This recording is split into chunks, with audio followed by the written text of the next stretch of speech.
Number 1. The First Wisdom. Unmasking the stranger within. Have you ever had the feeling that you are living inside a stranger's body? You know their name, you pay their bills, you answer when someone calls them across a crowded room. But in the dead of night, in those quiet, lonely moments, you catch a glimpse of them in a dark reflection, and a chilling question whispers from the depths of your soul. Who is that, really? We are taught that the great adventure of life is to go out into the world, to conquer it, to find our fortune, to leave our mark. But that is the second journey. The greatest sages and philosophers in history, the ones who truly understood the mechanics of the human spirit, knew that the first, most critical, and most dangerous journey is the one that goes inward. They left behind a trail of secrets, a hidden map for anyone brave enough to follow it. Our journey, your journey, begins right now with the very first secret on that map. It is the master key that unlocks all the other doors, a two-word commandment that was once carved into the stone of a sacred temple in ancient Greece: know thyself. Now, this doesn't mean knowing your favorite food or your political opinions. That isn't you. That is the mask you wear, the carefully constructed character you have learned to play for the world. True self-knowledge is the terrifying and exhilarating act of looking beneath that mask. It is the courage to sit in absolute silence with yourself and become a detective in the crime scene of your own mind. It's about learning to observe your thoughts as they drift by, like clouds across a vast sky, without being swept away by them. To realize that you are not the storm of your anger. You are the sky in which the storm is happening. It means asking the hard questions. Why did that one casual comment from a friend trigger such a profound wave of insecurity?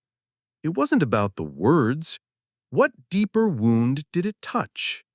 When you find yourself scrolling for hours through the curated lives of others, what is the deep and silent hunger you are truly trying to feed? Is it boredom? Or is it a longing for a life you feel is slipping through your fingers? This process is not comfortable. It requires a brutal honesty that your ego, the great protector of your mask, is designed to prevent. The ego is a master storyteller, and its favorite story is the one where you are always the hero, always justified, always right. Self-knowledge demands that you fire that storyteller. It asks you to look at the passages of your life that make you cringe, to admit your own pettiness, your hidden jealousies, your deepest fears. You are not doing this to punish yourself. You are doing it to understand the raw materials you are working with, because you cannot build a skyscraper on a foundation you don't even know is cracked. You cannot heal a wound you refuse to look at. This first, terrifying step into the landscape of your inner world is not about finding a monster you need to slay.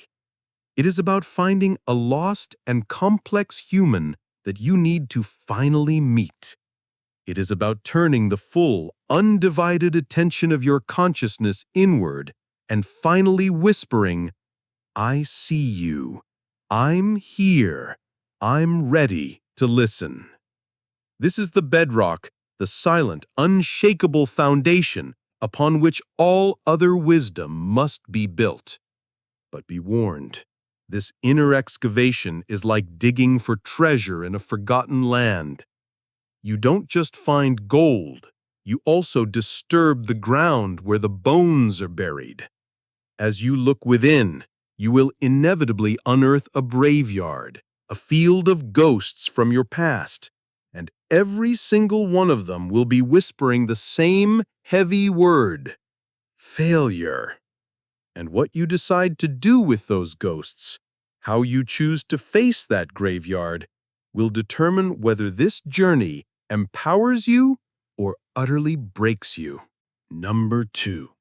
The Alchemist's Fire, turning failure into fuel. So you've dared to look inside. You've taken the first terrifying step. But you are now standing in the graveyard of your own past, surrounded by the ghosts of every mistake you have ever made.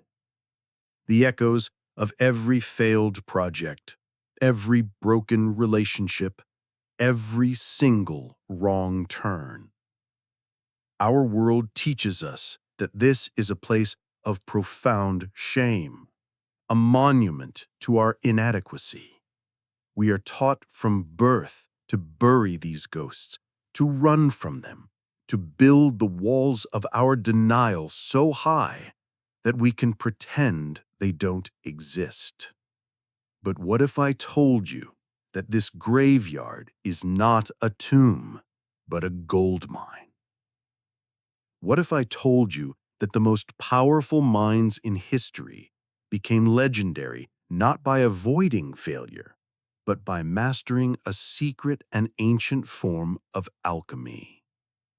They discovered how to take the heaviest, most worthless material in their lives, the cold, dead lead of their failures, and transform it into the pure, shining gold of wisdom. This is the secret of the alchemist's fire. Failure is not a verdict on your worth. It is simply data. In fact, it is the most valuable data you will ever receive. Each mistake is a private masterclass from the universe, teaching you a lesson so potent it could never be learned from a book or a lecture. The business that collapsed taught you more about the market, about human nature, and about your own resilience than any MBA ever could. The painful breakup revealed your own hidden needs, your emotional blind spots, and your true capacity to heal with a brutal clarity that no happy relationship could ever provide. Think about it. Success is a poor teacher. It simply confirms that your current strategy is working. It makes you comfortable, complacent. But failure?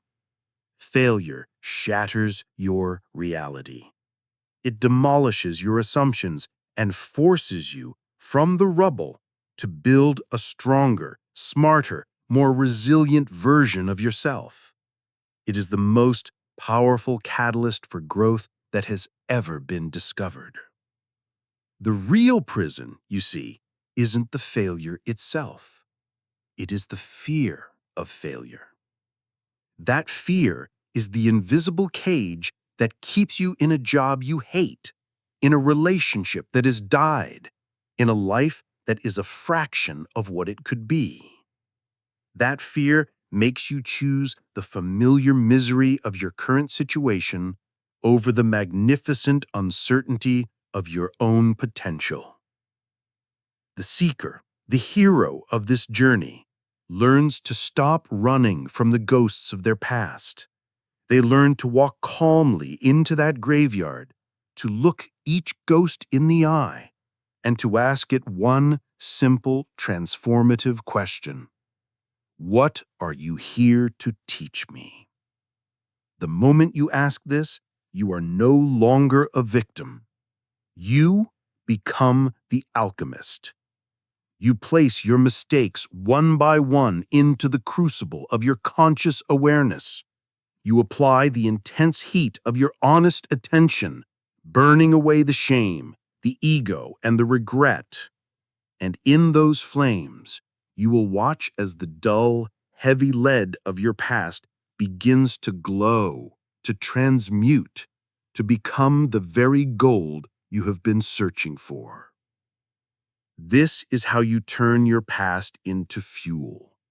And as you master this incredible art, as you learn to stand on a mountain of your own mistakes and call it wisdom, you become more resilient.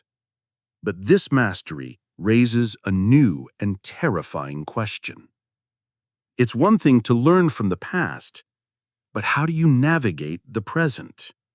How do you know if you're making the right choices now in the fog of the unknown? It turns out the tool you need is not a statement or an answer. It is a weapon disguised as a key. Number 3. The unlocking key. The power of questions over answers. You've learned the alchemist's secret. You've faced the graveyard of your past and begun the sacred work of transforming your failures into fuel. You are no longer haunted, but empowered. The ghosts that once chased you are now advisors at your side. But how do you navigate the path ahead? How do you chart a course through the dense, unpredictable fog of the future? Our entire world, from our first day of school to our last day of work, is obsessed with finding answers.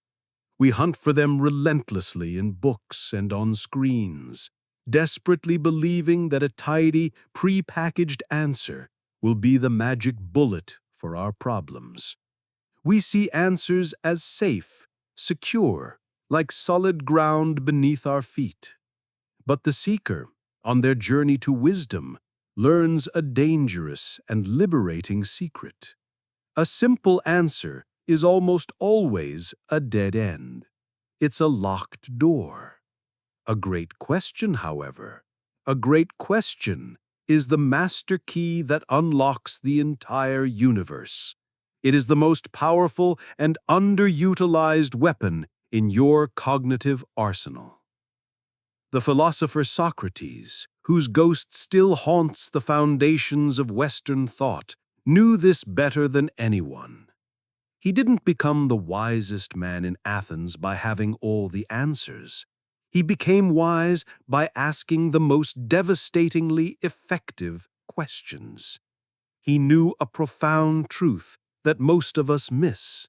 The quality of your entire life is determined, moment to moment, by the quality of the questions you are willing to ask yourself. A question like, "Why am I so unhappy?" is a trap. It's a closed loop of self-pity that leads nowhere but deeper into the dark. But a question like, "What is one small, concrete action I could take in the next 10 minutes to introduce a single drop of meaning or beauty into my day?" That is an unlocking key. Do you see the difference? One makes you a victim of your feelings. The other makes you the architect of your life. One is a prison cell. The other is a path forward. Asking a truly great question forces your mind to stop being a passive recipient of information and to become an active explorer, a co-creator of your reality. It is like turning on a light in a vast, dark room you never even knew existed inside of you. But this power, like all great powers, comes with a profound and hidden risk. Once you possess this key, you develop an insatiable curiosity. You begin unlocking door after door after door. You start questioning everything, your beliefs, your society, your own motivations. And very quickly, you find yourself standing in a place more bewildering than the graveyard of failure. You are now lost in a labyrinth of your own making, a noisy, chaotic maze of infinite possibilities and overwhelming information. How do you find your way through this dazzling and deafening new reality without losing your mind? The next secret is not about finding another key to unlock yet another door. It's about learning how to find a quiet, sunlit clearing in the middle of the densest, most dangerous jungle. Number 4. The quiet clearing. Choosing simplicity in a complex world. The unlocking key has given you a formidable power, but it has come at a steep price. You've opened so many doors that you now find yourself standing in a deafening corridor of noise, a labyrinth of endless choices. The constant demands of modern life, the endless scroll of information, the frantic pull of 1,000 different obligations. It's become a dense, tangled and suffocating jungle. You are hacking your way through it with a machete, growing more exhausted and disoriented with every step, unable to even see the sun. You are drowning in the very complexity you fought so hard to unlock. What good is having 1,000 options if you are so paralyzed by them that you can't choose? Herein lies the fourth secret of the Seeker's Path, a truth so simple and so profound that it feels like a radical act of rebellion in our chaotic world. You must find the quiet clearing. Now, when you hear the word simplicity, you might think of a barren, empty life. That is not what this is. True simplicity is not about owning less or doing less, though that may be a result. It is the art of the assassin. It is the ruthless, laser-focused, and intentional elimination of everything in your life that is not absolutely essential to your mission. It is about learning to stand guard at the door of your life, at the door to your mind, your home, your calendar, and your heart, and asking of everything and everyone that wants to enter one fierce and unwavering question. Do you truly serve my purpose and bring me peace? By clearing away the choking undergrowth of pointless commitments, distracting clutter, toxic relationships, and meaningless information, you are not depriving yourself. You are doing the opposite. You are creating space. You are creating silence. And only in that silence can you finally hear yourself think. Only in that space can you finally see the few magnificent trees that truly matter and give them the light, the air, and the nourishment they need to grow tall and strong. This is an act of supreme focus. It's the life-altering realization that one deep, meaningful conversation is worth more than 100 shallow, superficial interactions. That one great book, read slowly and with intention, is more nourishing to your soul than 100 articles, skimmed and forgotten. You stop collecting and you start curating. You choose depth over width, meaning over noise. This is how you reclaim your life from the jaws of chaos. But as you stand in the profound, unnerving peace of this clearing you have so painstakingly created, with the noise of the world finally muted, the silence itself gives rise to a new and perhaps the most terrifying question of all. Now what? With all the distractions gone, you have no more excuses. You are forced to come face to face with the ultimate void, the question of your true direction. To leave this clearing and walk a meaningful path, you now need something more than a map. You need a star. Number 5. The North Star. Living with purpose, not just goals. You've done it. You fought your way through the jungle of complexity and have carved out a sanctuary for yourself, a quiet clearing. The frantic noise of the world has finally faded. The endless distractions have been set aside. But the silence that follows is not peaceful. It is heavy. It is unnerving. Because it asks one deafening, Three-letter question. Why? Why all this effort? Why are you here? What is this all for? For the very first time, with no excuses left to hide behind, you have the space to confront the critical difference between a goal and a purpose. Mastering this distinction is the fifth great secret on the seeker's path. Our society is a machine designed to make us live by goals. From the moment we are born, we are taught to set them. Get the good grades, to get into the good college, to get the good job, to buy the house, to get the promotion. Goals are our destinations. They are specific points on a map that we strive to reach. And there is nothing inherently wrong with goals. They provide motivation, they create structure, and they give us a temporary sense of accomplishment. But the seeker learns a hard lesson. A life lived only for goals is a fragile and ultimately empty one. What happens when you achieve a goal? There is a fleeting moment of celebration, and then almost inevitably a strange, hollow feeling settles in. Is this it? What's next? Or even worse, what happens when you fail to reach a goal? Your map becomes useless, and you are left feeling lost, adrift, and defeated.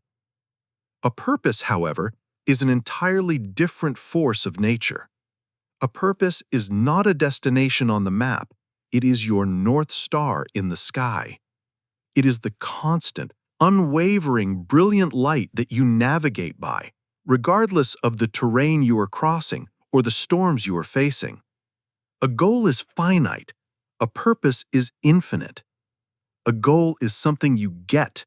A purpose is something you give. Let's make this crystal clear. A goal might be, I want to become a manager at my company. The purpose behind that goal might be, my purpose is to empower people, to help them grow and realize their fullest potential. Do you feel the monumental difference? You can achieve the goal of becoming a manager. The day you get the promotion, the goal is complete. But the purpose of empowering others, that is a lifelong sacred quest. You can live that purpose every single day, whether you are a manager, a junior employee, a parent, or a friend. When you have a purpose, your life gains a profound resilience. If you don't get the promotion, your North Star doesn't vanish, the light doesn't go out. You simply consult your star and find another route, another way to empower people. Your purpose is the why that fuels your every what. It is the reason you get out of bed in the morning when all you want to do is pull the covers over your head. It is the ultimate organizing principle for all your decisions. Finding this purpose isn't a mystical event that happens to you. It's a quiet excavation. It's found in the sacred overlap between three things: what you are uniquely good at, what you absolutely love to do, and what the world seems to be asking of you. It is the recurring theme that haunts your life, the thing you can't not do. Once you find it, it becomes your compass. It transforms the mundane into the meaningful, and it prepares you for the next, more advanced stage of this journey. For now that you have your star, you are no longer just an explorer of your own mind. You must become a master of the unseen forces that govern growth itself. And the first and most crucial of these forces is one our modern world has almost completely and tragically forgotten. Number 6. The Gardener's Hand. The role of patience in human growth. So now you have it, your North Star. A purpose so clear and so bright that it electrifies your soul. You can feel it burning within you, a primal, desperate urge to charge forward, to make it happen, to change the world, now. You plant the seed of your grand purpose in the ground on Monday, and you expect a towering force to have appeared by Tuesday morning. And right here, at the peak of your motivation, you slam face first into one of the most powerful and invisible laws of the universe, a silent force that crushes more dreams and extinguishes more potential than failure ever could, the immutable law of process. We live in a world that worships speed, instant results, overnight success. We demand that life itself conform to our impatient timeline. This is the beginning of Act 2 of our great journey, mastering the unseen forces. And its very first secret is the ancient and profound wisdom of the gardener's hand. A master gardener knows a fundamental truth that the impatient amateur does not. They know that you cannot force a rose to bloom by prying its delicate petals open with your fingers. You would only destroy it. The gardener's job is not to command the seed, but to humbly serve it. They practice an active, intelligent, and strategic patience. They do not just sit back and wait, they cultivate. They focus their entire being on creating the perfect conditions for growth to occur on its own. They tirelessly enrich the soil with good habits and discipline. They provide the life-giving water of consistent daily effort, especially on the days they don't feel like it. They ensure the plant gets the unwavering sunlight of their focused attention. And then, they perform the hardest and most sacred task of all. They trust the process. They step back and let the mysterious, unseen forces of nature do their work. They know, with a deep and abiding faith, that the most important growth is happening in the dark, beneath the surface, in the form of deep, strong, resilient roots that no one else can see. This is the model for the seeker. Our purpose is the seed. Our life is the garden. True, meaningful growth, whether you are mastering a difficult skill, building a great company, raising a family, or healing a deep emotional wound, is an organic process. It has its own sacred timeline. To try and rush it is to kill it. This wisdom requires you to fall in love with the boring days. It demands that you find a quiet joy in the process itself, not just the hoped-for outcome. You must learn to find fulfillment in the simple daily practice of showing up and watering the soil, even when you see no visible sign of progress for weeks, or months, or even years. It is the quiet, bedrock faith that 1,000 small, consistent, and seemingly insignificant acts are accumulating into something magnificent and unstoppable. This is a profound act of rebellion against our culture of immediacy. But as you become this patient gardener, as you lovingly tend to your inner world, you are inevitably forced to confront a sobering and unavoidable reality.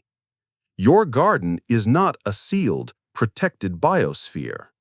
It exists in a larger, unpredictable world of droughts, floods, and invasive pests.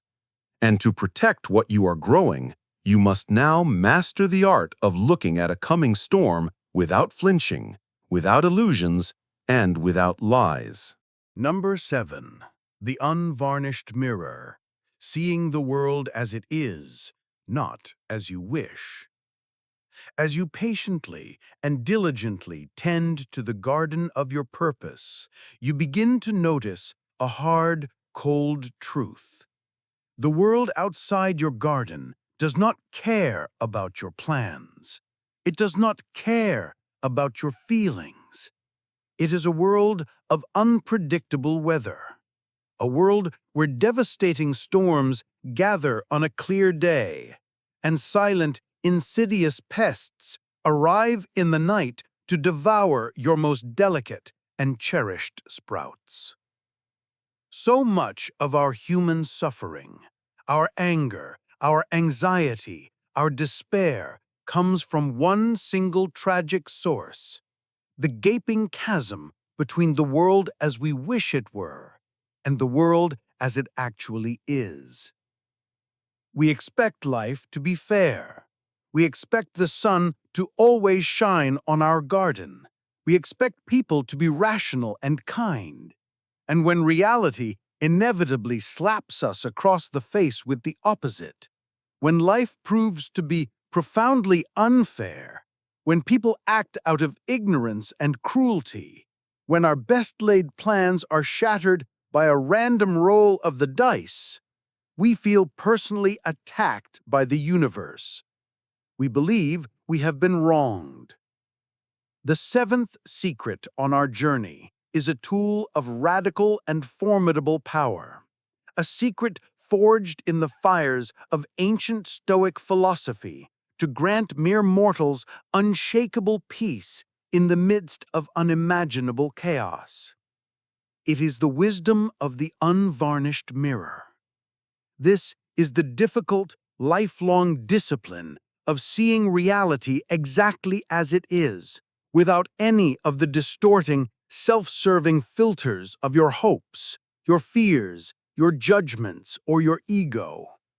It is the superpower of separating a neutral event from the emotional story you tell yourself about it. The event: it is raining. The story: my day is ruined. This is terrible. Why does this always happen to me? It's not fair.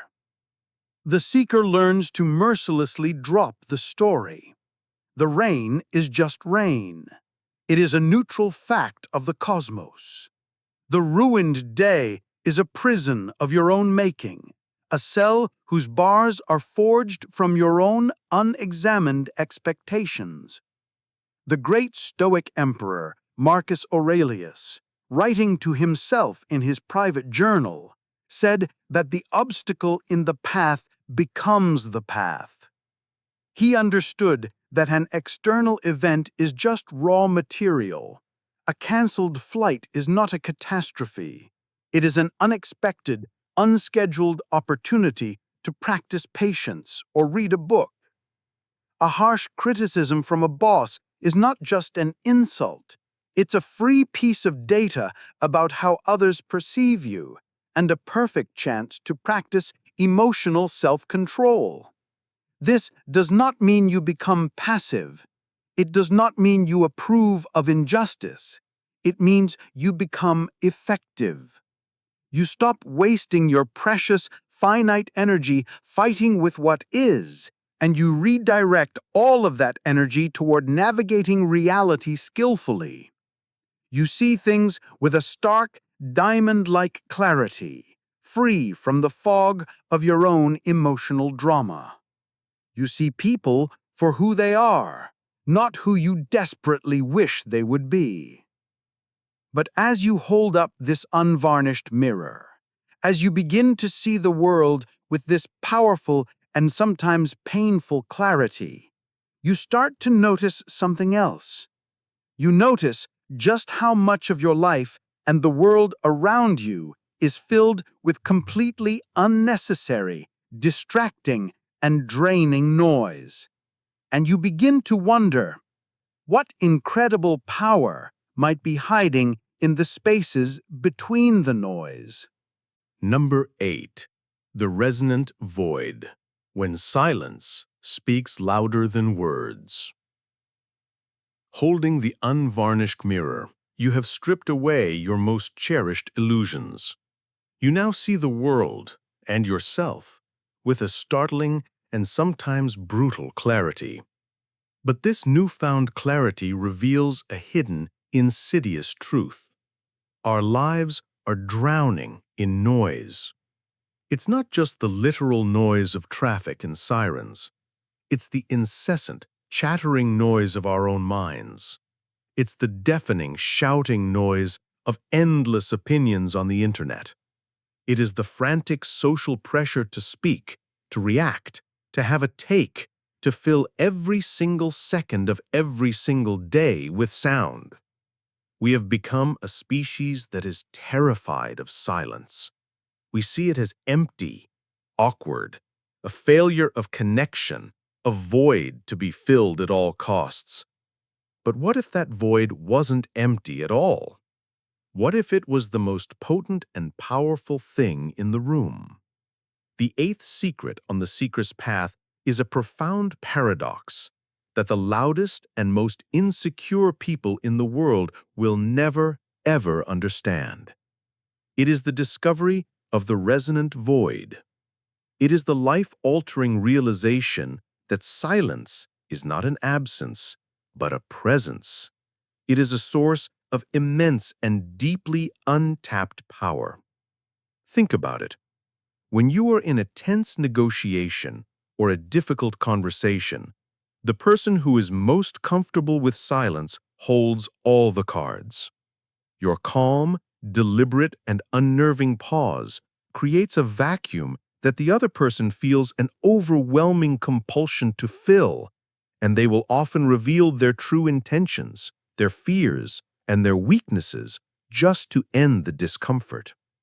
When you are trying to truly connect with another human being, resisting the urge to immediately formulate your reply, and instead offering them a space of pure, receptive silence is the greatest gift you can possibly give. It says, I am not just waiting for my turn to talk. I am truly, deeply listening to you. And in that sacred space, true understanding is finally born. Most importantly, when you learn to cultivate inner silence, when you intentionally turn off the relentless judgmental narrator in your own head through meditation or a quiet walk in nature, the muddy, turbulent waters of your mind finally begin to settle. And for the very first time in your life, you can see all the way to the bottom. You can finally distinguish the quiet, wise voice of your intuition from the loud, panicked shouting of your fear. Silence is confidence.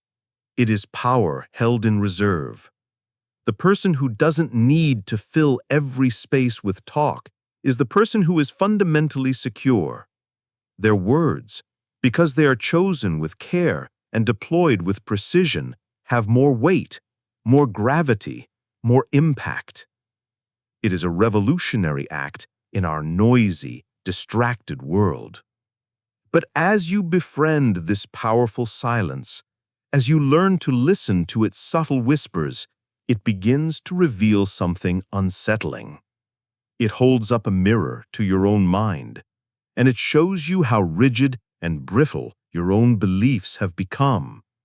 And it presents you with the next and perhaps the most intellectually difficult challenge of the seeker's entire path, learning how to joyfully destroy your own most cherished ideas. Number 9. The river's course. The value of changing your mind. You've learned to find an incredible power in silence. You've sat in that quiet, resonant void, and in that sacred space, you have come face to face with your own most deeply held beliefs. But the silence has revealed something disturbing.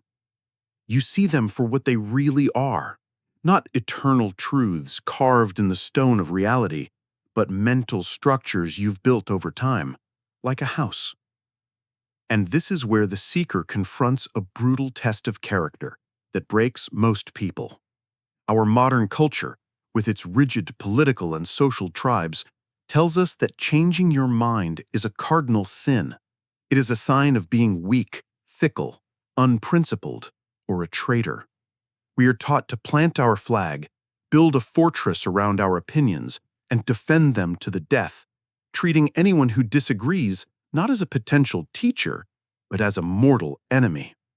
Our ego becomes so deeply fused with our beliefs that we can no longer tell the difference between the statement, "My idea is wrong," and the statement, "I am wrong."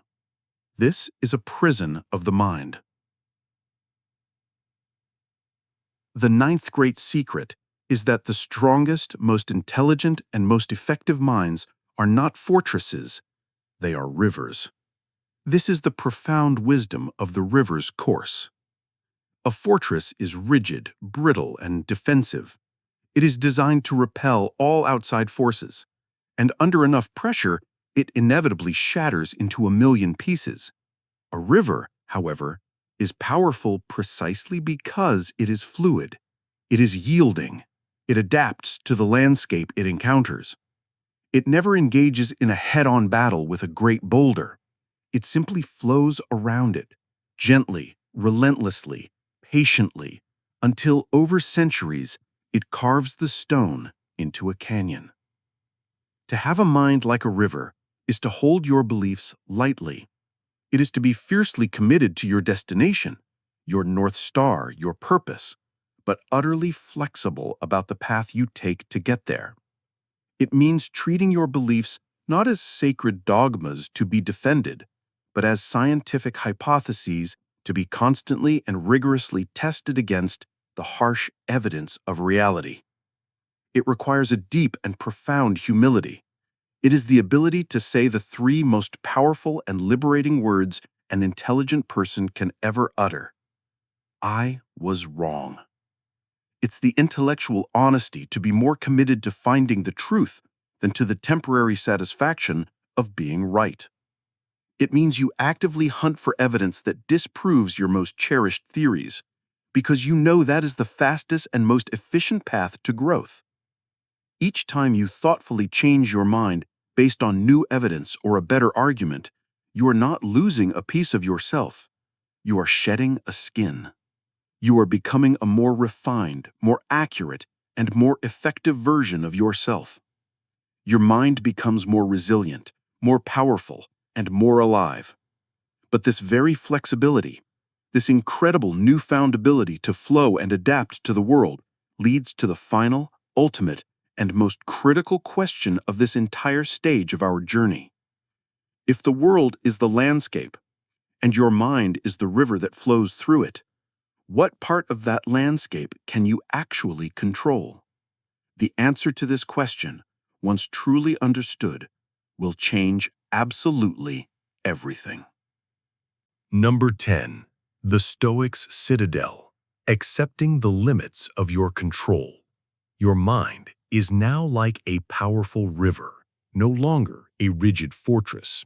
It is flexible, adaptive, and alive. But even the mightiest river on earth cannot choose the mountains it must flow around. It cannot command the bedrock it must yield to. No matter how wise or fluid you become, you are constantly faced with forces utterly and completely beyond your command. The actions of other people, the roll of the dice of luck and misfortune, the brute, unchangeable facts of sickness, loss, and the relentless passage of time. And the desperate, primal human attempt to control these uncontrollable things is the single greatest source of all our anxiety, frustration, and suffering. This brings us to the 10th secret. This is the capstone of Act 2. This is the master key to unlocking a state of inner peace and tranquility so profound and so resilient that it can feel like a genuine superpower. You must learn to build the Stoic's citadel. The great Roman slave-turned-philosopher, Epictetus, taught that all of human experience can be divided into two simple, distinct categories: that which is within our power and that which is not. He argued, with life-altering clarity, that all our happiness and all our freedom depend entirely on our ability to distinguish between these two categories and to act accordingly. Outside your power is almost everything: other people's opinions of you, your reputation, your wealth, your health, the economy, the weather, and the final outcome of all your best efforts. The Stoics called these things externals. Within your power, however, lies an entire universe, a kingdom where you are the absolute and undisputed sovereign. Your thoughts, your judgments, your choices, your reactions, your willpower, and the character you decide to build in any given moment. This is your inner citadel, and if you tend to its walls, it is absolutely, positively unconquerable. The fatal mistake that almost all of us make, almost all of the time, is that we try to build our house of happiness on the shifting, treacherous sands of the externals. We try to force someone to love us. We try to guarantee the success of our business. We rage against the fact that we are stuck in traffic. The seeker learns to do the exact opposite. They retreat inside their citadel and pour every single ounce of their energy into perfecting the one and only domain that is truly theirs. Think of an archer. She can control her training, her diet, her focus, her stance, her breath, and the precise moment she lets the arrow fly. She finds her honor and her excellence in perfecting these things, the things within her power. But the moment the arrow leaves the bow, it is no longer in her control. A sudden gust of wind may come. The target might move. The arrow might have a hidden flaw. The foolish archer would scream at the wind, cursing her luck, her soul tied to the outcome. The Stoic archer, however, has already defined success as the perfect execution of her shot. The outcome is an external, and she accepts it with a calm and regal grace. This is the key. You do the right thing because it's the right thing to do, not because of what it will get you. You focus on being the best parent, partner, or artist you can be, your actions, and you release your desperate grip on the need for others to approve or for the world to reward you, the outcomes. This is the Stoic's citadel.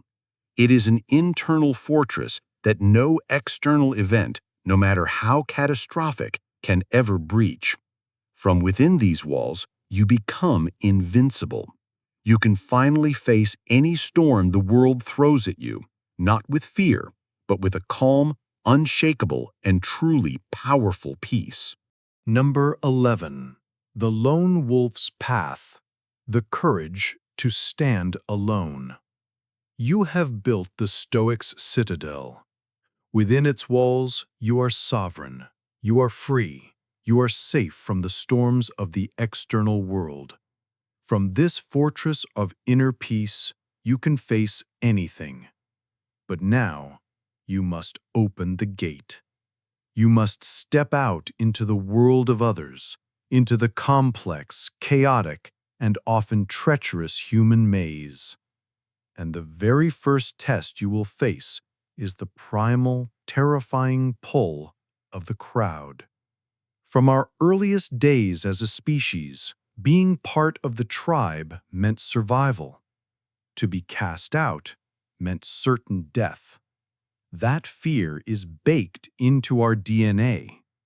It is the deep, instinctive terror that whispers to you when you are about to say something that goes against the group consensus, when you are about to choose a path that no one in your life understands, when you are about to disappoint the expectations of those you love in order to be true to yourself. It is the fear of being alone. And so, the 11th great secret on the seeker's path is to learn how to walk the lone wolf's path. This is the courage to stand utterly and completely alone, not out of arrogance or anger, but out of a profound allegiance to your own North Star. The world is a powerful gravitational force, constantly pulling you into the orbit of its accepted norms, its current fashions, its safe and predictable opinions. To be your own person, to live an authentic life, requires a constant, conscious, and often exhausting effort to resist that pull. It means having the courage to be the only person in the room who says, "I disagree," or "I don't know," or "This doesn't feel right to me." It means being willing to be misunderstood, to be seen as strange or difficult, or foolish. It is the path of the artist who creates a work that no one yet understands. It is the path of the entrepreneur who pursues a vision that everyone else calls impossible. It is the path of the individual who leaves a safe and prestigious career to follow a calling that brings them meaning, even if it brings them less money or status. This courage is not born from aggression. It is born from the quiet confidence you have built within your inner citadel. Because you no longer need the constant approval of the crowd to feel safe, you are finally free to disagree with it. Because your sense of self-worth is no longer determined by external opinions, you can withstand the sting of criticism or the pain of being an outsider. Walking this path can be lonely. There will be times when you look around and see no one else on the road you have chosen. But it is in this solitude that your character is forged in fire. It is here that you learn to trust your own inner compass above all else. You learn that the validation you were so desperately seeking from the world was a poor substitute for the deep, unshakable integrity you find in being true to your own soul. But this raises a profound question. If you are to stand alone, apart from the crowd, how do you then interact with that crowd? Do you become a hermit, isolated and bitter? Or is there a way to engage with the world from this position of solitary strength? The secret to this is not what you think. It is not found in building higher walls, but in deploying a secret, unseen armor that has the power to disarm even your harshest critics. Number 12. The unseen armor. Kindness as a measure of strength. You are walking the lone wolf's path. You have found the courage to stand apart from the crowd, to follow your own North Star, even when no one else understands your journey. But this solitude creates a new danger. It is easy to become hard, cynical, and resentful toward the very world you have separated yourself from. It is easy to build your fortress walls so high that you become a prisoner of your own defiance. So how do you engage with the world? How do you navigate the human maze without becoming either a victim or a tyrant? The 12th secret is one of the most misunderstood and counterintuitive truths on the seeker's path. We are taught from a young age that strength is about being hard, tough, and invincible. That power is the ability to intimidate, to dominate, to never show weakness. But this is a lie. This is the definition of brittle, fragile power. The greatest and most resilient strength, the kind that can truly navigate the complexities of the human heart, is hidden inside a quality we have been taught to see as soft and weak. It is the unseen armor of kindness. Think about it. Any frightened animal can bite. Any insecure person can lash out with cruelty, sarcasm, or anger. It takes no real strength to be mean. It only takes fear. When someone insults you or treats you unfairly, the reactive animal part of your brain wants to lash out in kind. But kindness, true kindness, is an act of profound and deliberate strength. It is the ability to absorb a blow without retaliating. It is the ability to look at the anger, fear, and ignorance in another person and to respond not from your own wounded ego, but from the calm, secure, and unshakable core of your inner citadel.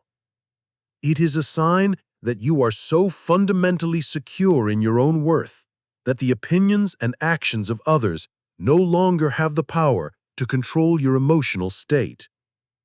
Kindness is not about being a doormat. It is not about letting people take advantage of you. That is not kindness. That is a lack of boundaries. True kindness is a strategic choice made from a position of power.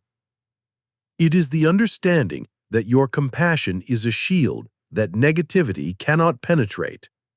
It disarms people. They expect a fight, and you offer them understanding. They expect aggression, and you offer them grace. It confuses their world model and forces them to see you not as an opponent, but as something else entirely. It is the ultimate jujitsu of the soul. You use the energy of their attack to create a moment of connection. When you choose to be kind in the face of unkindness, you are not doing it for them. You are doing it for you. You are refusing to allow their negativity to become your own. You are protecting the peace within your citadel. It is the ultimate declaration of your inner freedom. But to wield this armor effectively, to be kind without being naive, requires a deep and subtle skill. It requires you to truly understand the person in front of you. And to do that, you must master a practice that most of us think we are good at, but that almost all of us fail at every single day. Number 13. The Echo Chamber. The art of listening without judgment. You have forged the unseen armor of kindness. You understand that it is not a weakness, but the ultimate expression of your inner strength and freedom. You are now equipped to engage with the world from a place of compassion and power. But your armor has one critical vulnerability. It is useless if you do not truly understand the forces you are dealing with, the hopes, fears, and motivations of the people you meet in the human maze. To gain this understanding, you must master the 13th secret, a skill so rare it is almost a superpower, the art of listening without judgment. Now, let me ask you a question. When you are in a conversation, are you truly listening, or are you just waiting for your turn to talk? Be honest. Most of the time, as the other person is speaking, our mind is racing. We are formulating our rebuttal, preparing our clever story, judging their words, and filtering everything they say through the thick lens of our own ego, our own experiences, and our own need to be right. This is not listening. This is hearing. And it is the reason why so many of our interactions are like two ships passing in the night, broadcasting on different frequencies, creating nothing but noise. This is the echo chamber. True listening is an act of profound surrender. It is the decision to temporarily suspend your own ego, to quiet the screaming narrator in your own head, and to make the other person's world the absolute center of your attention. It is a form of deep meditation, but instead of focusing on your breath, you are focusing on the soul of another human being. It means listening not just to their words, but to the silence between the words. It means watching their body language, hearing the emotion behind their voice. It means asking clarifying questions, not to trap them, but to genuinely understand them better. What did you mean by that? How did that make you feel? Help me see it from your perspective. When you give someone the gift of this kind of listening, a kind of magic happens. They feel seen. They feel validated. And because they feel safe, they lower their own defenses. They will tell you things they didn't even know they thought. They will give you the keys to their own inner world. This is the secret of the master negotiator, the beloved leader, and the trusted friend. They know that you cannot change a person's mind until you first understand their heart, and you cannot understand their heart until you have truly, silently, and respectfully listened to it. It is an act of incredible intimacy and power. It allows you to navigate the human maze not with a blunt instrument, but with the precision of a surgeon. But this deep listening reveals something else. It shows you just how much pain, how many old wounds, and how many heavy burdens other people are carrying. And you realize that to move forward effectively in your own life, you must first master the art of putting down your own burdens. The secret to this is not to throw them away, but to simply open your hand. Number 14. The open hand, when letting go becomes liberation. Through the art of true listening, you have begun to see the inner worlds of others. You see their fears, their hopes, their insecurities. But this profound act of empathy has also illuminated your own inner landscape. You see with startling clarity the heavy burdens you yourself have been carrying for years, the old grudges, the bitter resentments, the memory of past hurts that still feel as fresh as the day they occurred. You are walking through the human maze, but you are doing it while dragging a heavy chain of your own making. The 14th secret is one of the most liberating truths a human being can ever learn. It is the wisdom of the open hand. It is the discovery that letting go is not an act of surrender, but an act of profound personal liberation. We have a fundamental misunderstanding of what it means to forgive or to let go. We believe that holding on to a grudge is an act of power. We think that by replaying the story of how we were wronged, we are somehow punishing the other person. But look closely. Who is really suffering? A grudge is a hot coal that you hold in your hand, intending to throw it at someone else. But in the end, you are the only one who gets burned. Your resentment does not affect the person who wronged you yesterday. They are living their life, but it poisons your today. It consumes your precious energy. It clouds your judgment, and it keeps you chained to a moment in the past, preventing you from ever being fully present in your own life. Letting go is not the same as condoning what happened. It is not saying what you did was okay. It is saying, I will no longer allow what you did yesterday to control my happiness today. It is a declaration of independence. It is the ultimate act of self-care. The image of the open hand is key. Most of us walk through life with a clenched fist, tightly gripping our past hurts, our anxieties about the future, and our desperate need to control things. It is an exhausting way to live. The practice of letting go is the conscious, deliberate act of uncurling your fingers one by one. You let go of the need to be right.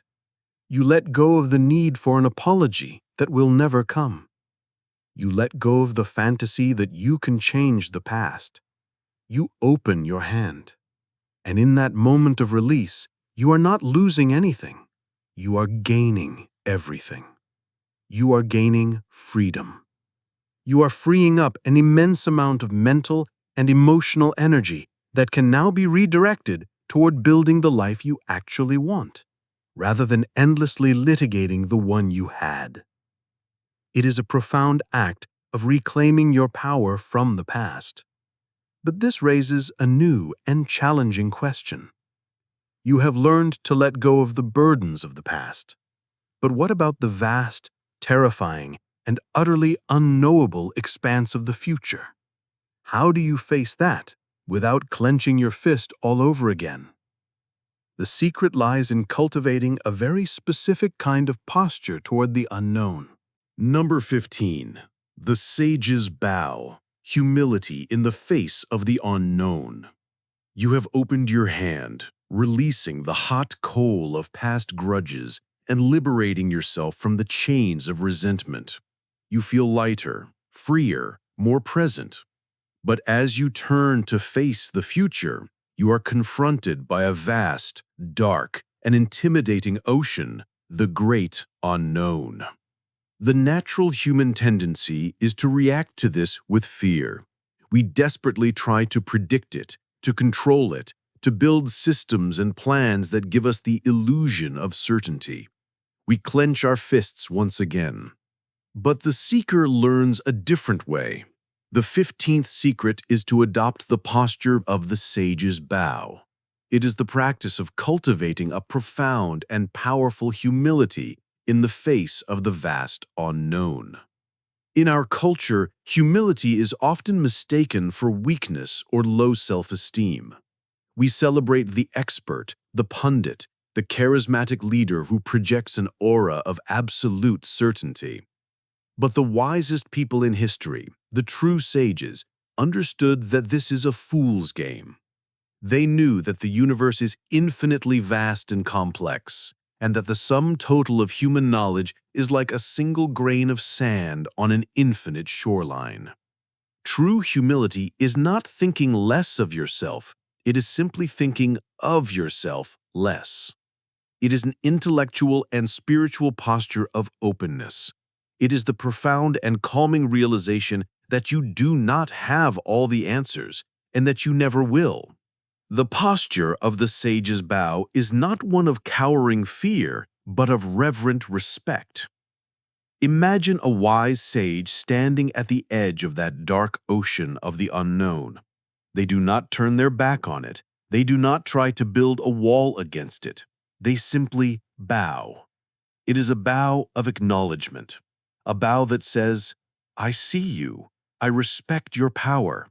I do not understand you, and I am ready to learn from you." This posture changes everything. When you are arrogant and believe you have all the answers, you cannot learn anything new. Your mind is a closed box.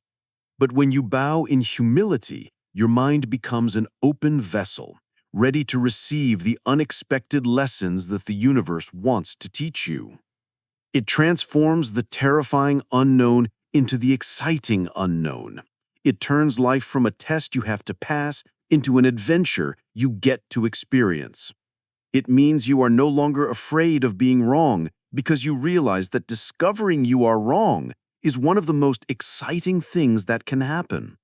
It means you are now less wrong than you were a moment ago.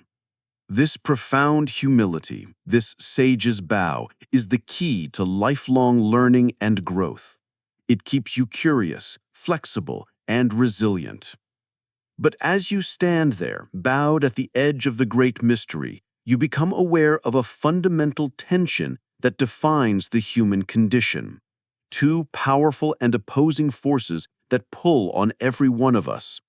How you choose to navigate this tension will determine the very structure of your life. Number 16. The Twin Pillars. The balance between freedom and responsibility. With the humble posture of the sage's bow, you now stand ready to learn from the great unknown that is your future. But as you take your first step into that future, you feel yourself being pulled in two opposite directions at once. It is a tension that defines the entire human experience.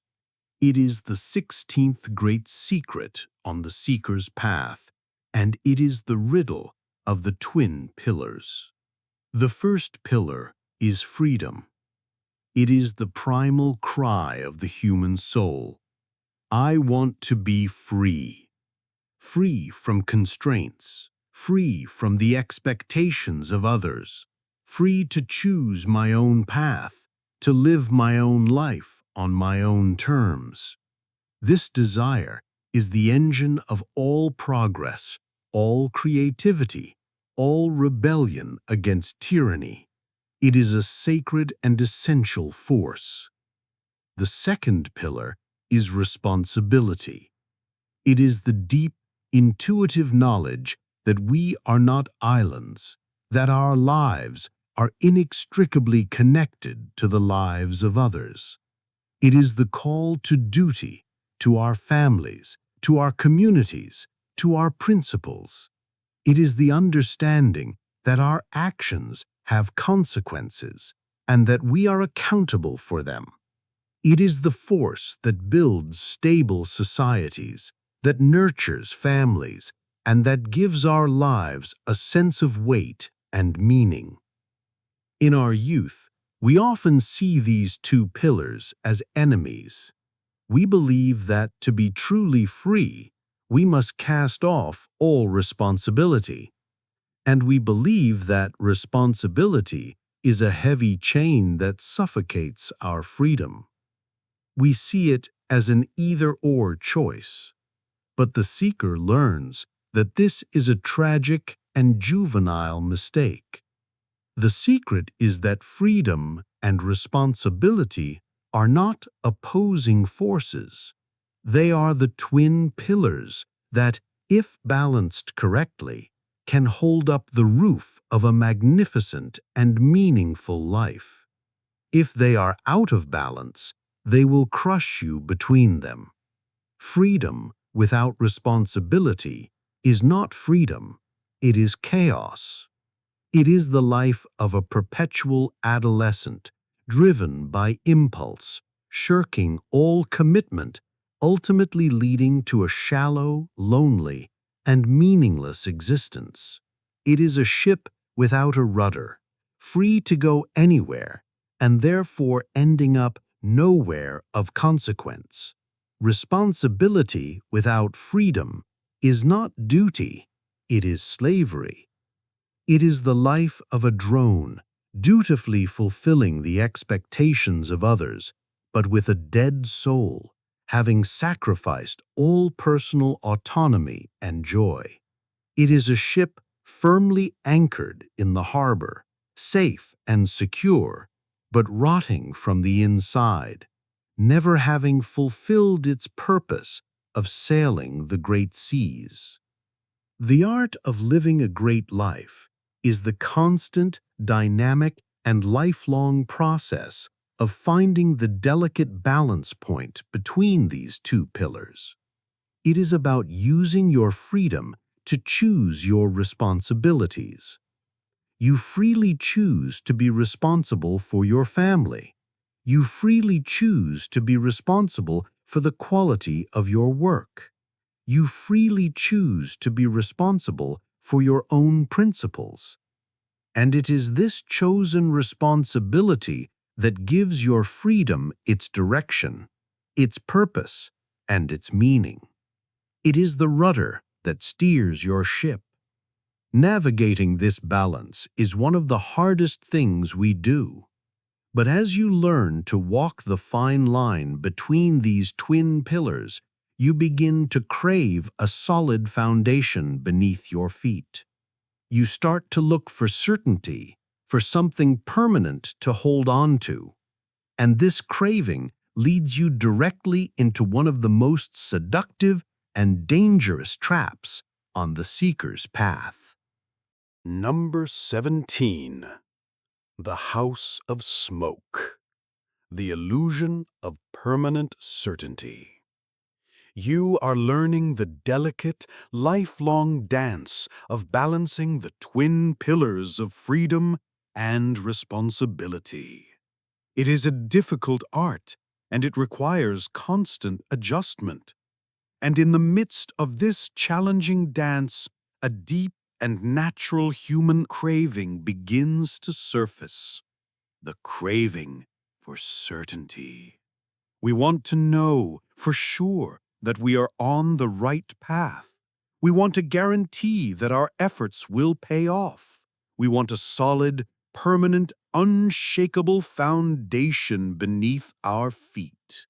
We spend our lives trying to build a house of brick, a fortress of security and predictability, in a world that is fundamentally unpredictable.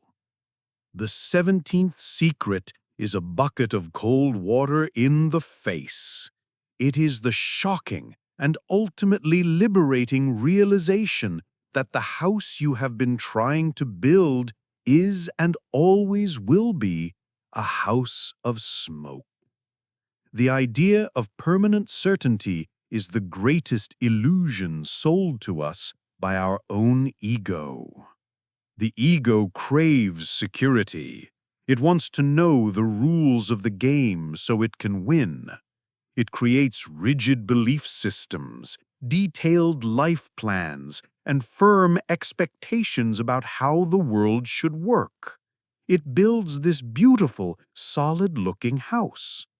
But the fundamental nature of the universe is not stability. It is flux.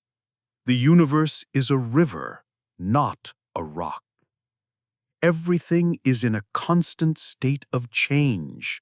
Your body, your relationships, your career, society itself. To believe in permanent certainty is to try and build a stone castle on the surface of a flowing river. It is an act of defiance against reality itself, and it is a recipe for endless suffering. Why? Because sooner or later the river of life will do what it always does. A current of unexpected change will come.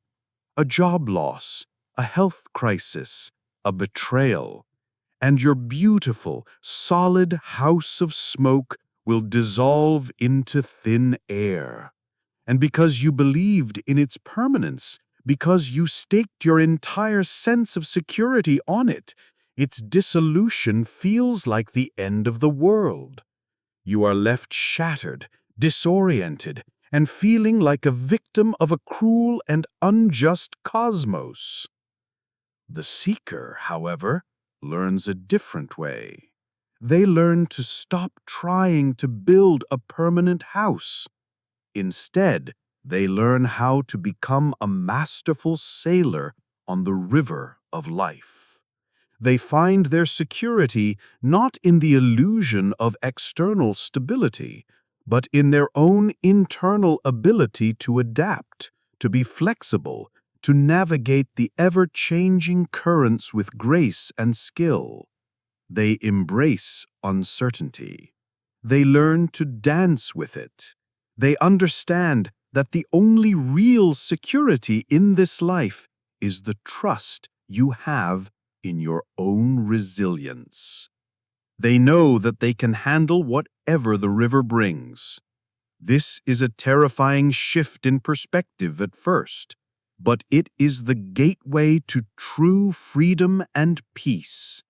You let go of the frantic need to control the uncontrollable and find a deep, abiding calm in your own adaptability. But this raises a critical question. If nothing is certain, if the ground is always shifting beneath our feet, how can we possibly learn and grow?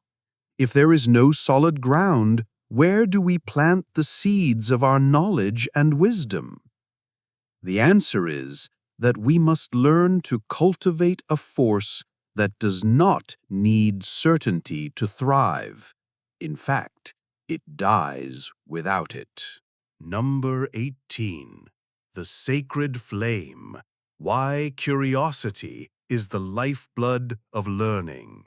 We have dismantled the house of smoke.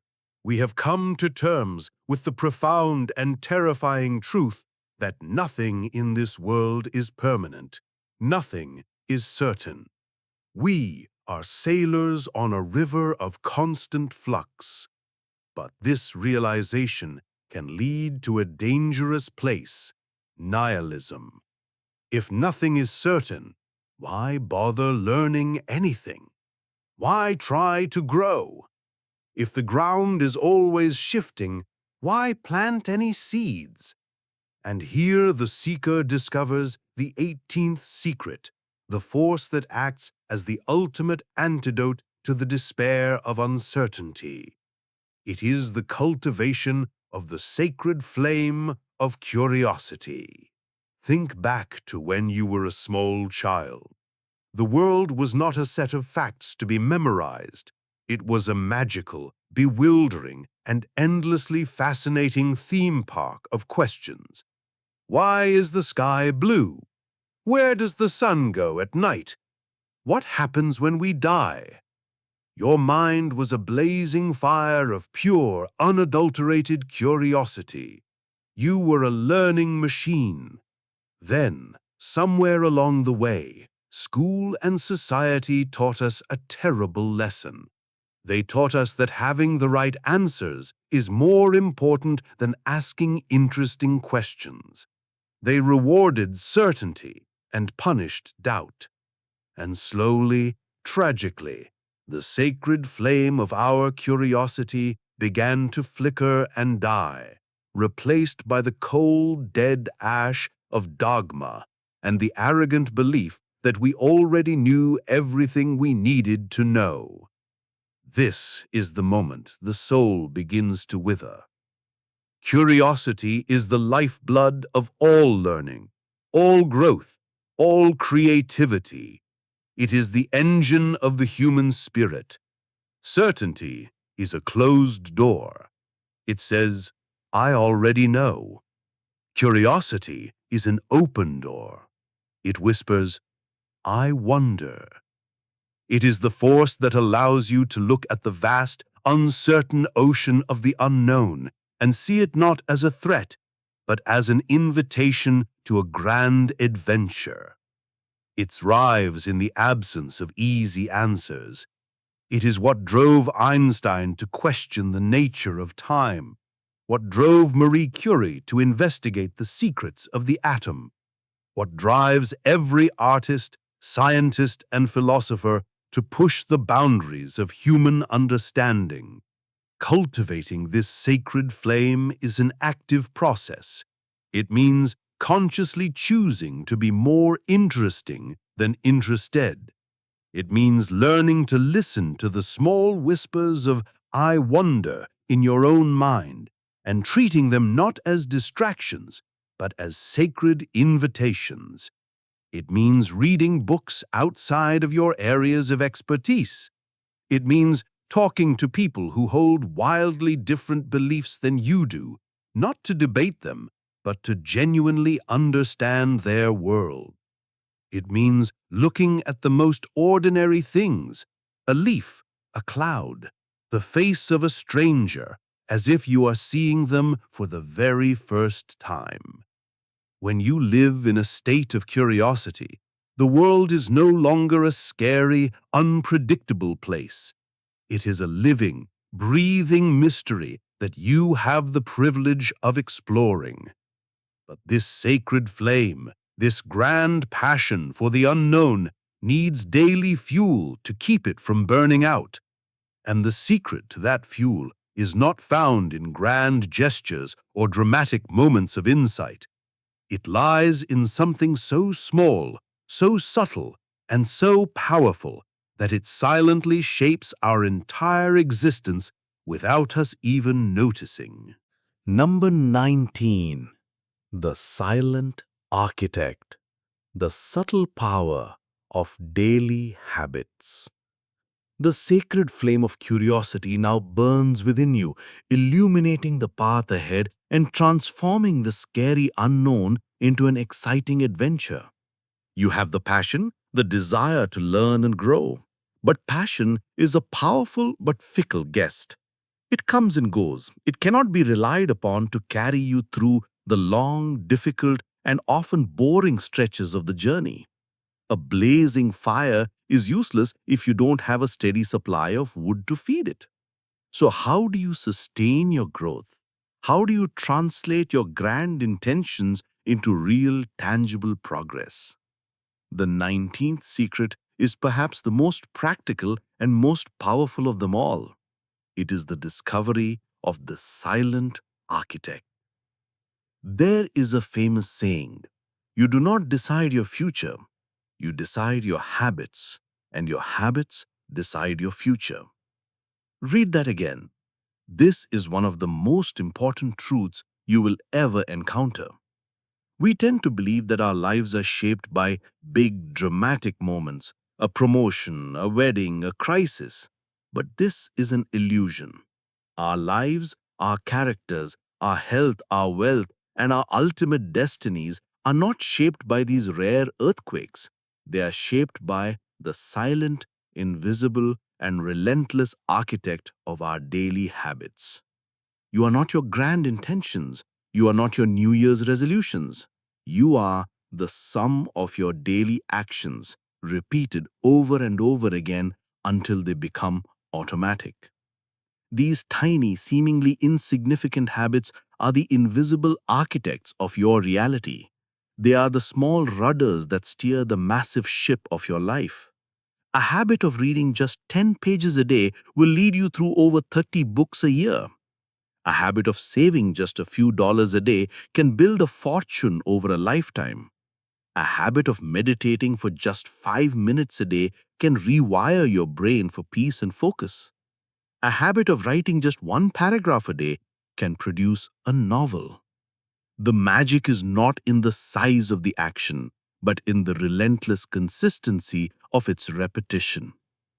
The silent architect works slowly, brick by tiny brick, but it never stops, and its work is exponential.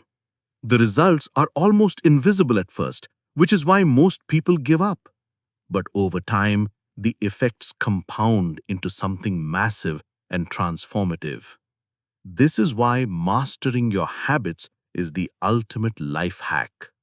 The secret is to stop focusing on audacious goals and to instead focus on designing tiny, sustainable, and consistent systems. Don't try to go to the gym for 2 hours a day. Build the habit of putting on your workout clothes. Don't try to write a chapter. Build the habit of opening your notebook. Make the action so small it's almost impossible not to do it. This is how you build the foundation upon which all real growth is based. But these habits don't just shape who you are in private. They fundamentally shape how you interact with every other person in the human maze. And before you can ever hope to lead, persuade, or connect with another human being, there is one critical step you must take first. A step that is the absolute foundation of all successful human connection and the final secret of this act. Number 20. The Diplomat's Secret. Understanding before being understood. You have become the master of the silent architect. You understand that your daily habits are the bricks that build the castle of your character and your destiny. You are consistently shaping who you are from the inside out. But now, you must turn that focus outward. How do your habits of thought and action affect your journey through the human maze? How do you use this inner work to effectively connect with, influence, and understand other people? This brings us to the 20th secret, the capstone of our journey through the outer world. It is the master principle of all human connection. It is the diplomat's secret. Every single person you meet is living in their own world. They have their own hopes, their own fears, their own history, their own internal radio station broadcasting a constant stream of thoughts and feelings. And almost everyone on the planet is walking around desperately trying to broadcast their own station, pleading their own case, trying to make the world understand them. The result is a planet of 7 billion radio stations all broadcasting at once, with almost no one truly listening. It is a cacophony of noise. The master of the human maze, the wise diplomat, the effective leader, the trusted and beloved friend, they all know a secret that cuts through this noise. They carry no transmitter. They only carry a highly advanced, fine-tuned receiver. The secret is this: seek first to understand, then to be understood. This simple phrase is one of the most profound and difficult practices a human can undertake. Our natural, ego-driven instinct is the exact opposite. We are so full of our own story, our own pain, our own brilliant point, that we rush to put it on the table first. Here's what I think. Here's what you need to understand. But this approach immediately triggers the defenses of the other person. They stop listening and start preparing their counterattack. The diplomat's secret is to reverse this flow entirely. You enter a conversation with one goal and one goal only: to understand the world of the other person so well, so completely, that you can articulate their position back to them even better than they can themselves. You use the skills of deep listening you've cultivated. You ask genuine questions. You listen for the emotions behind their words. You make it your mission to see the world through their eyes, without judgment. Only when the other person feels a profound sense of being seen and understood, only then do their defenses come down. Only then does their mind become fertile ground, open to receiving a new idea. Only then will they have any interest in what you have to say. This is not a manipulation tactic. It is the highest form of respect. It is the bedrock of all trust, all influence, and all intimacy. It is the skill that can resolve conflicts, build powerful relationships, and turn adversaries into allies. You have now learned the diplomat's secret to unlock the worlds of others. But this very skill presents a new and subtle danger. What happens when you become so good at understanding and pleasing others that you become addicted to their approval? What happens when you are no longer the diplomat, but the puppet? We must now learn who is pulling the strings. Number 21. The Marionette's Strings. The Dangers of Living for Approval. You have mastered the diplomat's secret. You carry the ultimate receiver, capable of understanding the deepest truths of the human heart. It is a formidable power, but it comes with a terrible and seductive trap. As you become a master of understanding others, you become acutely aware of their desires, their expectations, and their potential judgments. You start to feel an invisible tug, a gentle pull on your thoughts and actions. You've escaped the prison of your own ego, only to find yourself in a far more subtle and dangerous prison, the gilded cage of others' approval. Have you ever felt it? That gut-wrenching anxiety before you say no to someone? The way you edit your own thoughts and desires to be more palatable, more agreeable. The desperate need to be seen as good, nice, and helpful at all costs. This is the 21st secret, and it is a warning. You must become aware of the marionette's strings. These are the invisible threads that others attach to your soul. Every time you betray your own needs to please someone else, you hand them another string. Every time you silence your own truth to avoid a conflict, you let them tighten their grip. Soon, you are no longer a free agent walking your own path.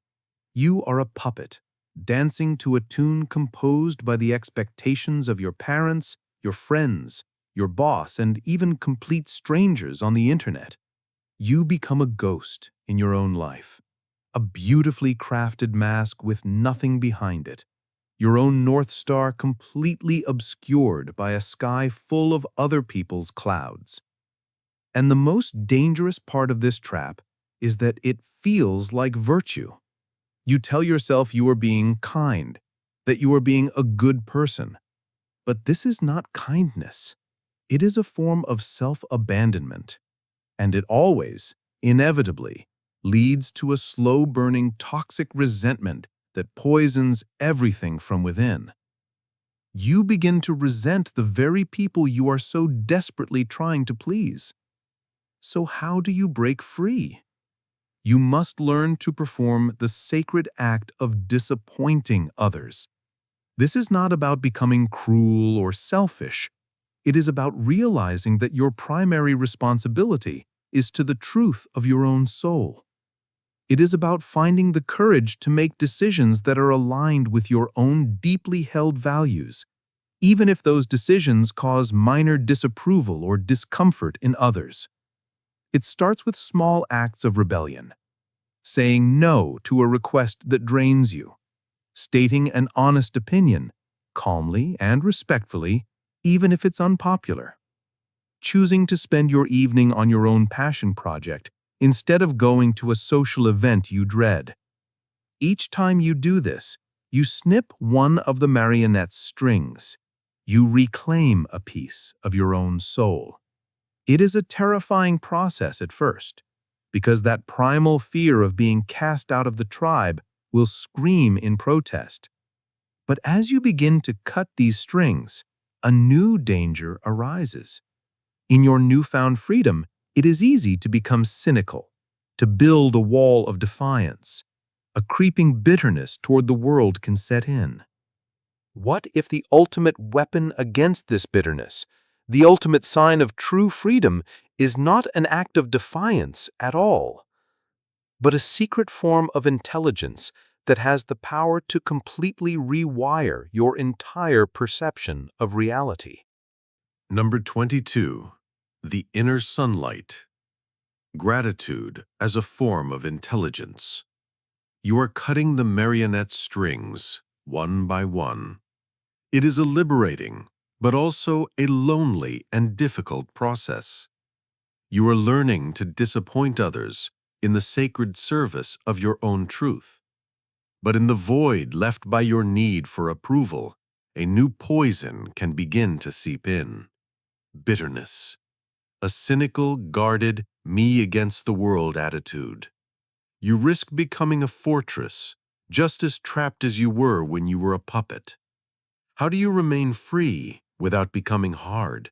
How do you stay open to the world without becoming its victim? The 20-second secret is the ultimate antidote to cynicism. It is a force so powerful that it can transform a prison into a palace. And it is something our culture has tragically misunderstood, relegating it to polite greeting cards and holiday platitudes. It is the wisdom of the inner sunlight, and it is the practice of gratitude as a supreme form of intelligence.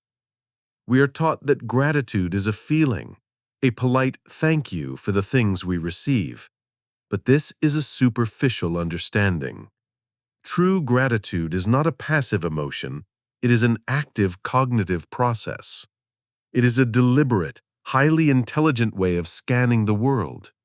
Your brain, by default, is a survival machine. It is hardwired with a negativity bias. It is constantly scanning your environment for threats, for problems, for what is wrong. This kept our ancestors alive on the savannah, but in the modern world, it keeps us in a state of chronic anxiety and dissatisfaction. We are experts at finding the one cloud in a beautiful blue sky. Gratitude is the conscious act of overriding this default programming. It is a form of mental training. You are intentionally directing your focus, your most precious resource, away from what is lacking and toward what is present. It is the intelligence of recognizing the profound background magic of your own existence. To be grateful is to realize that the simple fact that you are alive, breathing, conscious, and capable of experiencing this moment is a statistical miracle of incomprehensible proportions. It is to look at a simple meal not as a given, but as the culmination of a vast, intricate web of farming, logistics, and labor. It is to look at the people in your life and actively search for the good in them, rather than focusing on their flaws. This is not about ignoring the problems of the world. It is about refusing to let the problems of the world be the only thing you see. It is like turning on an inner sunlight that illuminates the good that is already there, but which was hidden in the shadows of your negativity bias. The practice is simple, but not easy. It is the daily habit of asking, what am I genuinely grateful for right now? Not just the big things, but the tiny things. The warmth of a cup of coffee, the comfort of your bed, a moment of silence, the existence of music. As you practice this, you begin to rewire your brain. You become a master at finding the good. You develop a resilience to life's hardships because your foundation of appreciation is so strong. But as you cultivate this inner sunlight, as you become an expert at finding the good in the world, you begin to suspect an even deeper, more radical truth. You start to wonder if good and bad are not fixed properties of the world at all, but are entirely dependent on the lens through which you choose to see them. Number 23. The Mind's Kaleidoscope. How Perspective Changes Reality. You have discovered the inner sunlight of gratitude. You are no longer just a passive victim of your mind's default negativity bias. You are actively training your attention to seek out and appreciate the good, building a powerful resilience against the poison of cynicism. But this very practice leads you to a profound and even unsettling philosophical precipice. If you can change your experience of the world by changing what you focus on, then what is reality? Is it a fixed, objective thing? Or is it something far more fluid, far more mysterious, and far more personal? The 23rd secret is the key to becoming the true architect of your own experience. It is the wisdom of the mind's kaleidoscope. It is the radical understanding that perspective does not just color reality, it creates it.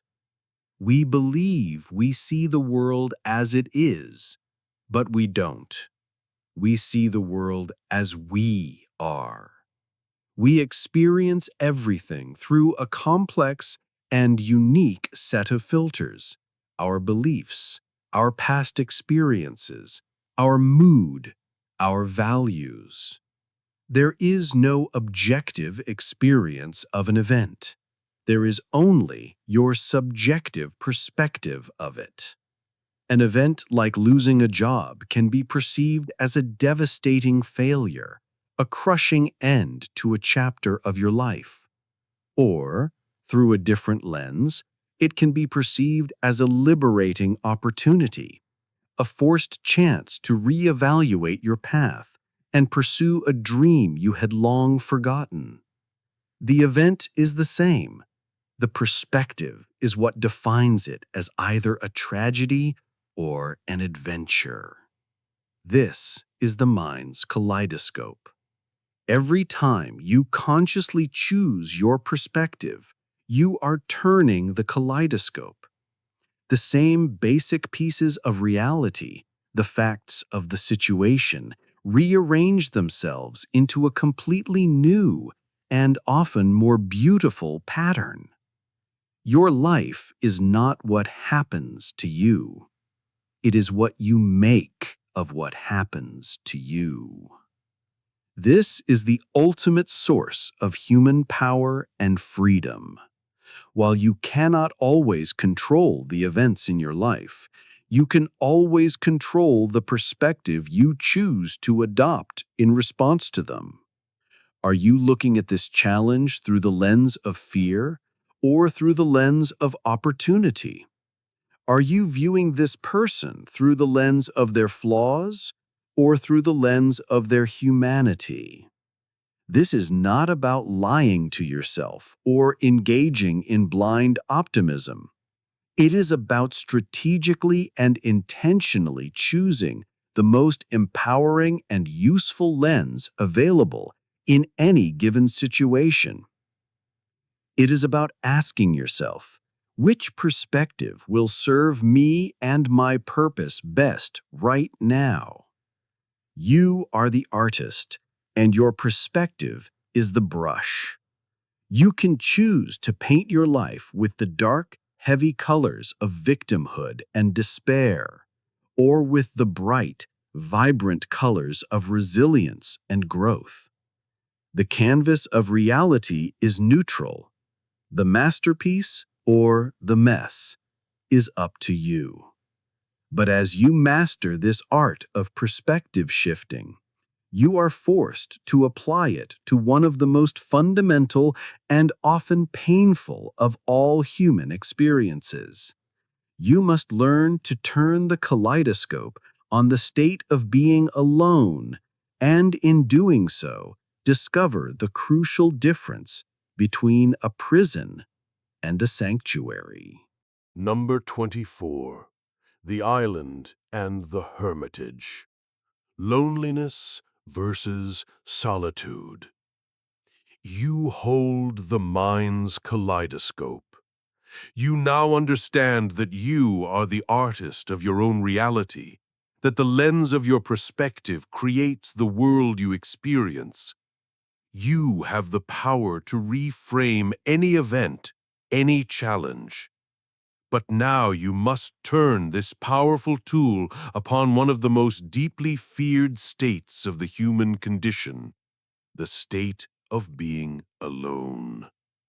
For most of us, being alone is a terrifying prospect. It feels like a failure, a sign that we are unwanted, unloved, or unworthy. We see it as a cold, barren island upon which we have been shipwrecked. This is the perspective of loneliness. And it is a painful, self-perpetuating prison. When you are lonely, you radiate an energy of neediness and desperation that paradoxically pushes others away, deepening your isolation. The 24th secret on the seeker's path is to learn how to use your kaleidoscope to perform an act of profound alchemy, to transform the prison of loneliness into the sacred sanctuary of solitude. Loneliness and solitude are not the same thing. They can look identical from the outside, a person sitting alone in a room. But internally, they are two different universes. Loneliness is a feeling of lack. It is the painful absence of connection. It is involuntary. It is a state of exile. Solitude, on the other hand, is a state of fullness. It is the joyous and deliberate choice to be with the one person you can never escape from, yourself. It is not an absence of others, but the rich and nourishing presence of the self. It is a hermitage, a sacred retreat, a place you go not to escape the world, but to more deeply connect with yourself and, paradoxically, with the world.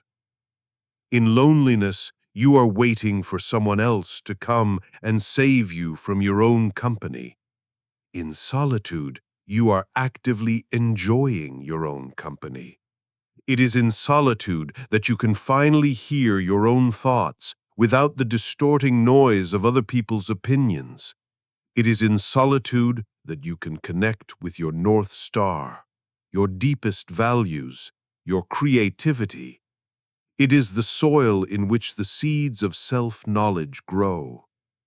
All the great artists, thinkers, and spiritual leaders in history have been masters of solitude. They knew that you cannot create a unique and original contribution to the world if you are constantly submerged in the world. You must retreat to the hermitage to find the treasure that you can then bring back to the tribe. The ability to choose solitude is a superpower in our hyper-connected, noisy world. It is a sign of profound self-respect and emotional maturity. It means you are not dependent on others for your sense of worth or your happiness. You are your own source. So how do you make this shift? You practice. You schedule dates with yourself. You go for a walk in nature without your phone. You sit in a cafe and simply observe the world. You learn to be your own best friend. But as you become a master of solitude, as you find strength and peace in your own company, you discover a strange and powerful paradox at the heart of control itself. You learn that the ultimate way to gain power over your life is not to grip it tighter, but to let it go. Number 25. The Paradox of Water, Finding Control Through Surrender. You have transformed the desolate island of loneliness into the sacred hermitage of solitude. You have found a deep and abiding strength in your own company, a freedom from the desperate need for external validation. You feel more in control of your own inner state than ever before. But now, the journey presents you with one of its most subtle and mind-bending paradoxes. The 25th secret is one that the rational Western mind struggles to grasp, but which Taoist sages have understood for millennia. It is the paradox of water. It is the discovery that the highest form of control is achieved not through force, but through surrender. Our entire culture is built on the myth of forceful control. We are taught to be like rock, to be strong, unyielding, to impose our will upon the world. We try to force outcomes, to bend people to our will, to construct rigid plans and resist any deviation from them. We believe that the more we grip, the more we strain, the more we fight, the more we are in control. But what is the true nature of rock? It is brittle. Under enough pressure, it shatters. It can be worn down by something much softer than itself. Now consider the nature of water. Water is the essence of surrender. It is yielding. It never fights an obstacle head-on. If it meets a boulder, it does not smash against it. It simply flows around it. It takes the path of least resistance. It adapts its shape to whatever container it finds itself in. It appears to be weak, passive, and submissive. But what is the ultimate power of water? Over time, its gentle, persistent, yielding nature can carve a canyon through the hardest rock on Earth. A flood can sweep away entire cities. Water is the most powerful and transformative substance on the planet precisely because it is so willing to surrender. This is the paradox. To be like water is to practice strategic surrender in your own life. It is not about giving up. It is about giving up the futile and exhausting struggle against the things you cannot change. It is about surrendering your rigid expectations of how things should be, and instead skillfully and fluidly adapting to how things are. When you are in an argument, instead of being like rock and hardening your position, you can be like water and flow around their anger, seeking to understand their perspective. When your life plans are blocked by an unexpected obstacle, instead of shattering against it in frustration, you can be like water and find a new, previously unseen path. This is the highest form of control because it comes from a place of deep harmony with reality, not a constant energy-draining battle against it. You stop fighting the current of the river of life and instead become a master sailor, using the energy of the current itself to guide you where you need to go. But this ability to surrender, to be fluid and adaptable, requires a deep internal foundation. It is not the surrender of a coward, it is the surrender of a warrior. And that kind of surrender is only possible if you have forged a backbone of pure, unbreakable steel within yourself. Number 26. The Spine of the Soul. Why Self-Discipline is Self-Respect. You are learning the paradox of water, the profound wisdom of gaining control by letting go, of finding strength in surrender. You are learning to be fluid, adaptable, and to stop fighting unwinnable battles against reality. But this path holds a hidden trap. It is easy to confuse this noble, strategic surrender with simple laziness, with a lack of conviction, with giving up on yourself. To be like water, you must be held within a strong riverbank. Otherwise, you are not a river, you are just a puddle. The 26th secret is the vital counterbalance to the wisdom of surrender. It is the forging of the spine of the soul. It is the understanding that true, conscious self-discipline is the ultimate act of self-respect. In our culture of instant gratification, discipline has become a dirty word. It sounds like punishment, like a harsh and joyless restriction of our freedom. We see it as the opposite of what we want. But this is a profound misunderstanding. Every time you choose the easy path over the right path, every time you break a promise you made to yourself, every time you indulge in a momentary pleasure at the expense of your long-term well-being, you are not exercising freedom. You are casting a vote. You are sending a powerful message to the deepest part of your being, and that message is, you are not worth it. Your goals are not important. Your word means nothing. Every small act of indiscipline is a small act of self-betrayal. And over time, these tiny betrayals accumulate, eroding your self-respect from the inside out, until you are left with a hollow core. Self-discipline, on the other hand, is the opposite.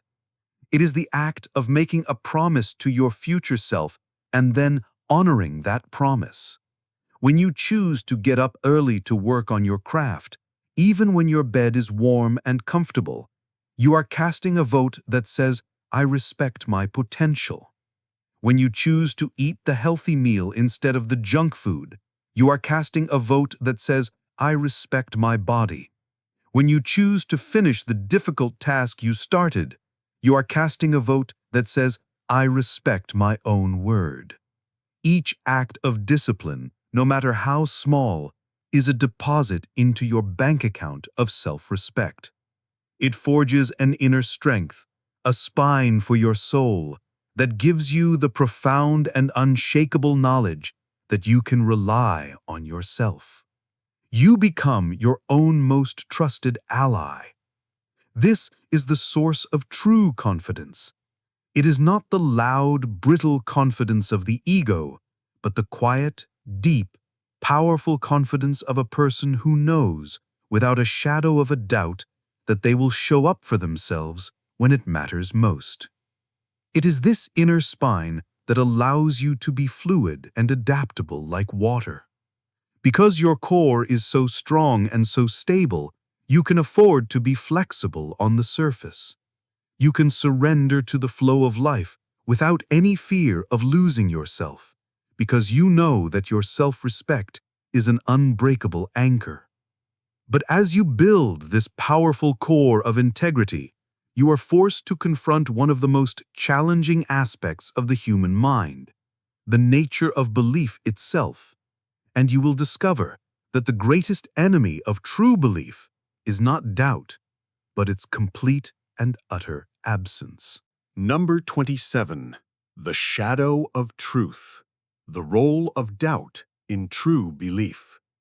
You have forged the spine of your soul. You are building a core of unbreakable self-respect and integrity through the quiet power of self-discipline. You know you can trust yourself. This gives you a newfound confidence in your own beliefs and your own path. But here, the seeker encounters one of the most subtle and dangerous traps of the spiritual and intellectual journey, the trap of certainty. The 27th secret is a profound paradox that has been debated by philosophers and theologians for centuries. It is the wisdom of the shadow of truth. It is the discovery that true, robust, and living belief is impossible without the constant, challenging, and uncomfortable presence of its shadow, doubt. We are taught to think of belief and doubt as mortal enemies, as light and darkness. We believe that the goal is to have a 100% pure, unshakable, doubt-free belief in our worldview, our purpose, or our principles. We see doubt as a sign of weakness, a failure of faith, a crack in the foundation of our conviction. We try to suppress it, to argue it away, to pretend it doesn't exist. But a belief that has never been honestly and rigorously doubted is not a belief at all. It is a dogma. It is a second-hand opinion. It is a fragile, hollow thing that has been accepted without question. It is a house of cards that will collapse at the first breath of a real challenge. True belief, a belief that is alive and strong enough to guide your life, can only be forged in the fires of sincere doubt. Doubt is not the enemy of belief. It is the quality control process. Doubt is the scientist in your mind who says, "But is that really true? What is the evidence? Have you considered the alternative?" It is the stress test that reveals the weak points in your thinking. It forces you to move beyond blind faith and to build a foundation of genuine, earned conviction. The person who has never doubted their path cannot truly be committed to it. They are simply following a script. But the person who has walked through the dark valley of doubt, who has wrestled with the most challenging questions, who has faced the possibility that they might be wrong and has chosen their path anyway, that person has a belief made of tempered steel. Their faith is not brittle, it is resilient, because it has already survived the greatest of all attacks, its own internal scrutiny. Therefore, the seeker learns not to fear doubt, but to welcome it as a respected and challenging sparring partner. When doubt arises, you don't push it away. You invite it in for tea. You listen to its arguments. You let it poke and prod at your most cherished beliefs. If the belief is weak, doubt will expose it, and you should be grateful, for you have just been saved from living a lie. If the belief is strong, it will withstand the scrutiny, and it will emerge from the process even stronger and more refined than before. This practice of embracing doubt as a tool ensures that your inner world is not a dead museum of inherited opinions, but a living, breathing temple of earned wisdom. It prepares you for the next level of your journey, learning how to project this inner strength into the world, not just as a belief, but as an unwavering, observable force. Number 28. The Invisible Crown, the Timeless Value of Integrity. By welcoming doubt as a sparring partner, you have stress-tested your beliefs and forged a conviction of tempered steel. You have moved beyond second-hand opinions and now stand on the foundation of earned wisdom. You know what you believe, and you know why you believe it. But what is the value of this inner conviction if it does not translate into your actions in the world? How do you make your inner truth an outer reality? The 28th secret is the bridge between your inner world and the outer world. It is the wisdom of the invisible crown. It is the timeless and non-negotiable value of integrity. Integrity is a word we hear often, but we have diluted its meaning. We think of it as simple honesty, as not telling lies, but its true meaning is far deeper and more powerful. The root of the word integrity is integer, which means whole or undivided. To have integrity means that you are whole. It means there is no gap between your stated values and your actual behavior. It means who you are on the inside is perfectly aligned with who you are on the outside. It means your thoughts, your words, and your actions are all singing the same song. You are not one person with your family, another with your friends, and a third at your job. You are one whole, undivided person in all situations. This is the invisible crown you wear. It is not a crown of power or status that can be given to you or taken away by others. It is a crown you forge for yourself through 1,000 small choices every single day. It is the choice to tell the truth when a lie would be easier. It is the choice to do the right thing when no one is watching. It is the choice to keep your promises, especially the ones you make to yourself. It is the choice to prioritize your principles over your profit, your convenience, or your popularity. Why is this so powerful? Because the world is starved for it. We live in a world of masks, of hidden agendas, of people saying one thing and doing another. When you are a person of true integrity, you become a lighthouse in a thick fog. People are drawn to you, not because you are perfect, but because you are real. They know they can trust you. Trust is the fundamental currency of all human relationships, from the most intimate partnerships to the largest business deals. And integrity is the gold standard upon which all true trust is built. Living with integrity is not the easy path. It will often require you to make difficult choices, to have uncomfortable conversations, and to sacrifice short-term gains for long-term self-respect. But it is the only path to a life of deep, unshakable peace. It means you never have to waste energy remembering which lie you told to whom. It means you can look yourself in the mirror each morning without a shred of shame. It means you walk through the world with the quiet, powerful confidence of a king who knows his crown is real even if no one else can see it. But this stable, integrated life will inevitably be tested. The river of life is not always calm, and soon you will have to learn how to wear this crown while navigating the very eye of the storm. Number 29. The Storm's Eye. Seeing opportunity in uncertainty. You wear the invisible crown of integrity. You are whole, undivided, a lighthouse of trust in a chaotic world. Your inner state is stable. Your principles are clear. But the outer world remains, as always, a swirling vortex of change and chaos. Your stable inner world will inevitably collide with a profoundly unstable outer world. Plans will fail, economies will crash, people will betray you, the storm will come. And the natural human reaction to this uncertainty is fear, anxiety, and a desperate retreat into what feels safe. The 29th secret on the Seeker's Path is a master-level skill.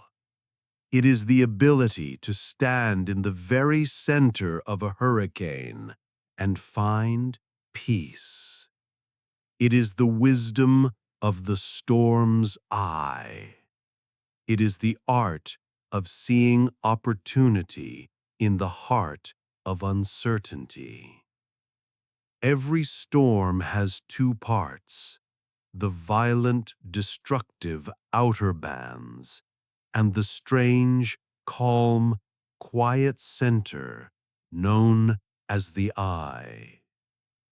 When you are caught in the outer bands of uncertainty, you are thrashed about by your emotions.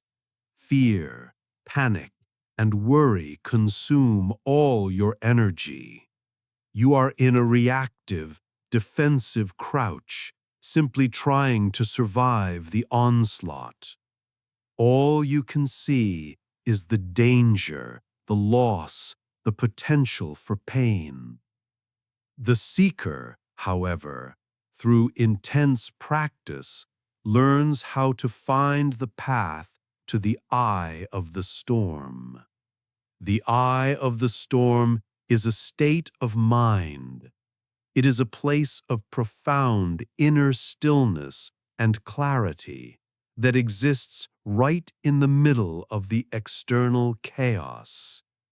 It is the ability to look at a moment of high uncertainty and instead of asking, "What could I lose here?" asking the much more powerful question, "What could I gain here?" Uncertainty is the breeding ground of all opportunity. Think about it. In a world of absolute certainty, there would be no room for growth, no possibility for innovation, no chance for a hero to emerge. Everything would be fixed and predetermined. It is only when the old structures are breaking down, when the path forward is unclear, when no one knows the right answer, that true opportunity is born. A financial crisis is not just a time of loss, it is an opportunity for the prudent investor to buy undervalued assets, and for society to rethink its economic systems. A corporate restructuring is not just a threat to your job, it is an opportunity to showcase your adaptability, to learn new skills, and to prove your value in a time of chaos. A personal crisis, a dark night of the soul, is not just a period of suffering, it is the most fertile ground that exists for profound spiritual and emotional growth. To find the storm's eye is to cultivate a mindset that is anti-fragile. You don't just survive the chaos, you feed on it. You get stronger, smarter, and more resilient because of it. It is the ultimate alchemy, turning the lead of uncertainty into the gold of opportunity. But as you stand in this calm center, observing the swirling patterns of the storm around you, you begin to notice something profound about the nature of the chaos itself. You see that nothing is happening in isolation. Every gust of wind, every drop of rain is connected to everything else in a vast, intricate, and invisible web. Number 30. The Cosmic Web. The ripple effect of every action. You have found the eye of the storm. You have learned to stand in the calm center of chaos and see the hidden opportunities within life's greatest uncertainties. From this vantage point of profound stillness, you begin to perceive the world in a new way. You see that the chaos is not random. The events that seem isolated are, in fact, deeply interconnected. You are now ready for the 30th secret, which marks the culmination of your journey through the social realm. It is the perception of the cosmic web. It is the humbling and awe-inspiring understanding of the ripple effect of every single action. We tend to live our lives as if we are the main character in a solo story. We think in terms of our actions, our goals, our consequences. But this is a profound illusion. We are not separate actors. We are nodes in a vast, infinitely complex, and invisible web of connection. Every thought you have, every word you speak, every action you take, no matter how small or insignificant it may seem, is a vibration that you send out into this web. And that vibration ripples outwards, touching everything and everyone in ways you can never fully predict or comprehend. A single genuine smile given to a stranger on the street might seem like nothing. But that stranger, their mood momentarily lifted, might go home and have a more patient conversation with their child. That child, feeling loved and secure, might grow up to be a teacher who inspires hundreds of students. One of those students might go on to discover a cure for a disease. You can never know where the ripple ends. A single cynical criticism, a casual piece of gossip, a moment of road rage, these too send out ripples. They spread negativity, distrust, and fear, contributing to the collective pool of suffering in ways that are subtle but devastatingly real. The seeker, understanding this, realizes they live a life of immense and constant consequence. This is not a burden. It is a sacred responsibility and a source of incredible power. It means that there are no small acts. The way you do anything is the way you do everything. The way you treat the barista at the coffee shop is as important as the way you treat your CEO, because both are vibrations sent out into the same web. This understanding transforms your life into a conscious art form. You are no longer just living. You are composing. You are intentional about the ripples you create. You realize that the greatest way to change the world is not through grand, heroic gestures, but through the relentless and consistent and conscious creation of positive, helpful, and compassionate ripples, moment by moment by moment. You learn that your entire life is your message to the universe. You are constantly teaching the world who you are and what you value. And with this profound realization, you are now prepared to turn inward once more, to enter the fourth and final stage of the seeker's active journey, the cultivation of a truly unshakable core. You must now learn to embody these truths so deeply that they become the very essence of who you are. Number 31. The empty cup. The wisdom of admitting you don't know. You have seen the cosmic web. You understand that your every action sends ripples through the universe, and you have embraced the sacred responsibility that comes with this knowledge. You are composing your life, moment by moment, with conscious intent. You have journeyed through your inner world, navigated the human maze, and mastered the art of social connection. You have accumulated a vast trove of wisdom. And here, at the peak of your competence, you face the most subtle and treacherous of all intellectual poisons, the poison of expertise. This is the beginning of Act 4, cultivating an unshakable core. And its first secret is a paradox that guards the gateway to all deeper wisdom. It is the practice of the empty cup. It is the profound, liberating, and endlessly powerful wisdom of admitting, I don't know. There is a famous Zen story about a scholar who comes to visit a wise master. The scholar is full of his own knowledge and spends the entire time talking, explaining all the esoteric concepts he has studied. He lectures the master on the nature of reality, barely pausing to take a breath. The master listens patiently, then offers to pour the scholar some tea. He begins to pour, and he keeps pouring even after the cup is full, the hot tea spilling over the sides and onto the table. The scholar, alarmed, shouts, "Stop! The cup is full! It can't hold anymore!"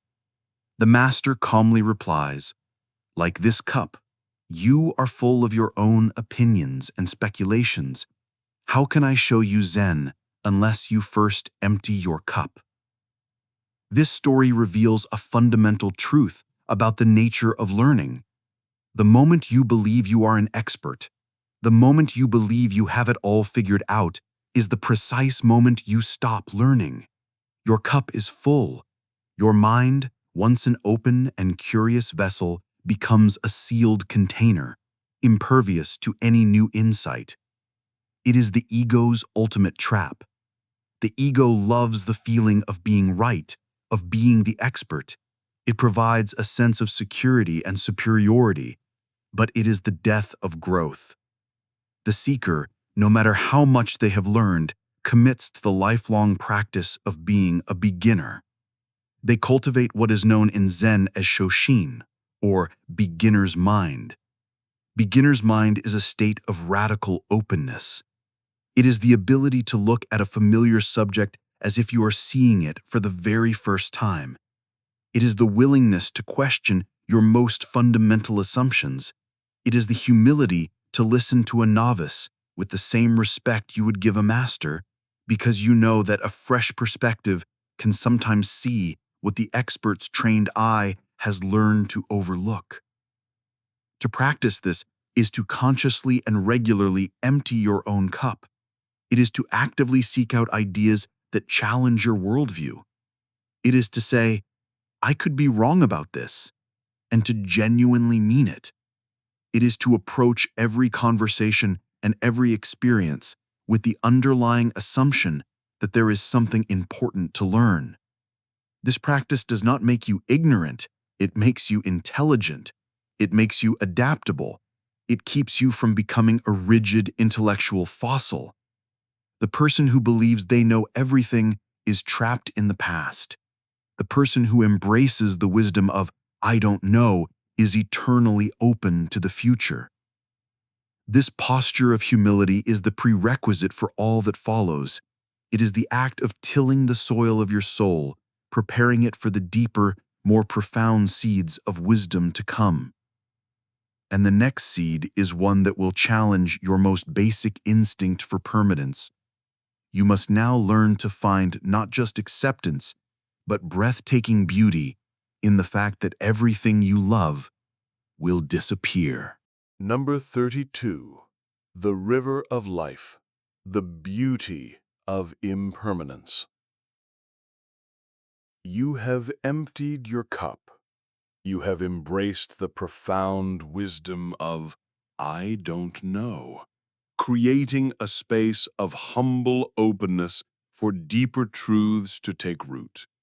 Now, into that empty space, we must pour one of the most challenging and beautiful realizations in all of philosophy. From the moment we are born, we are engaged in a desperate, losing battle against a fundamental law of the universe. We cling to youth, to health, to relationships, to life itself, terrified of the inevitable truth of change and decay. The 30-second secret is to stop fighting this war. It is to learn to see the river of life not as a threat, but as the very source of all beauty. It is the wisdom of embracing impermanence. The ancient Buddhist masters had a deep understanding of this concept, which they called anicca. It is the truth that everything is in a constant state of flux. Nothing is permanent. Every star in the sky will one day burn out. Every mountain will one day be worn down to dust. Every person you love and you yourself are part of this endless, flowing river. Our suffering does not come from the fact that things change. Our suffering comes from our desperate, futile attempt to make them permanent. We try to build a dam in the middle of the river to hold on to a single perfect moment, a single perfect feeling, a single perfect state of being. And the river of reality inevitably smashes our dam to pieces, leaving us feeling heartbroken and betrayed. But what if we changed our perspective? What if the very preciousness of a thing is defined by the fact that it will not last? Imagine a rose that bloomed forever. At first, it might seem wonderful, but soon we would take it for granted. It would become mundane, just another piece of scenery.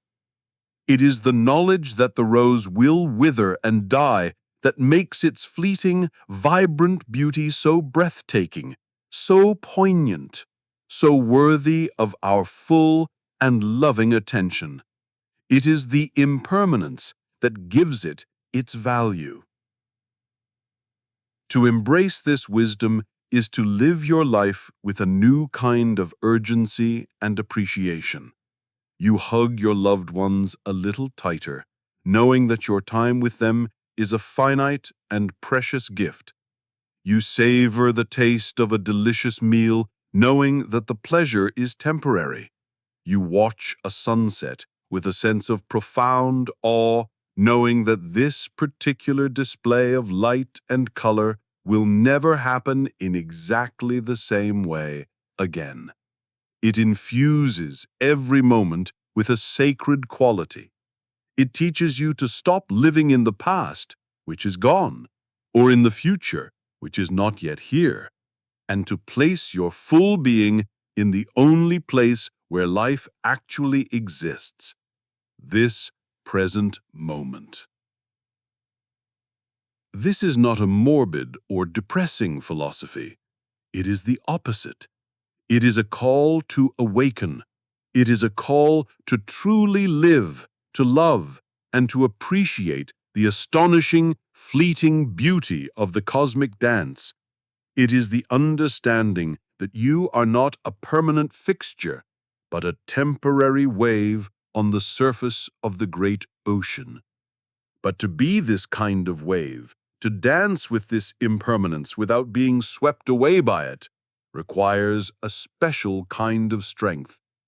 It is not the strength of rigidity, but the strength of a plant that can bend in the wind without breaking. Number 33. The Bent Reed. How Restraint Creates Strength. You are learning to embrace the beautiful, flowing river of impermanence. You are letting go of your desperate need for things to stay the same, finding a new and profound appreciation for the fleeting beauty of the present moment. But to navigate this powerful river without being swept away into chaos requires a very specific kind of inner fortitude. We are often taught that strength is about assertion, about force, about projecting our will onto the world. The 33rd secret teaches us the opposite. It is the paradox of the bent reed. It is the discovery that true, resilient strength is often created not through force, but through intelligent restraint. Consider the mighty oak tree. It stands tall, rigid, and proud, a symbol of unyielding strength. It resists the wind with all its might. Now consider the humble reed growing by the riverbank. It is thin, pliable, and seems weak. When the great storm comes, the mighty oak tree, in its proud resistance, is the one that is often uprooted and shattered. The humble reed, however, survives. Why?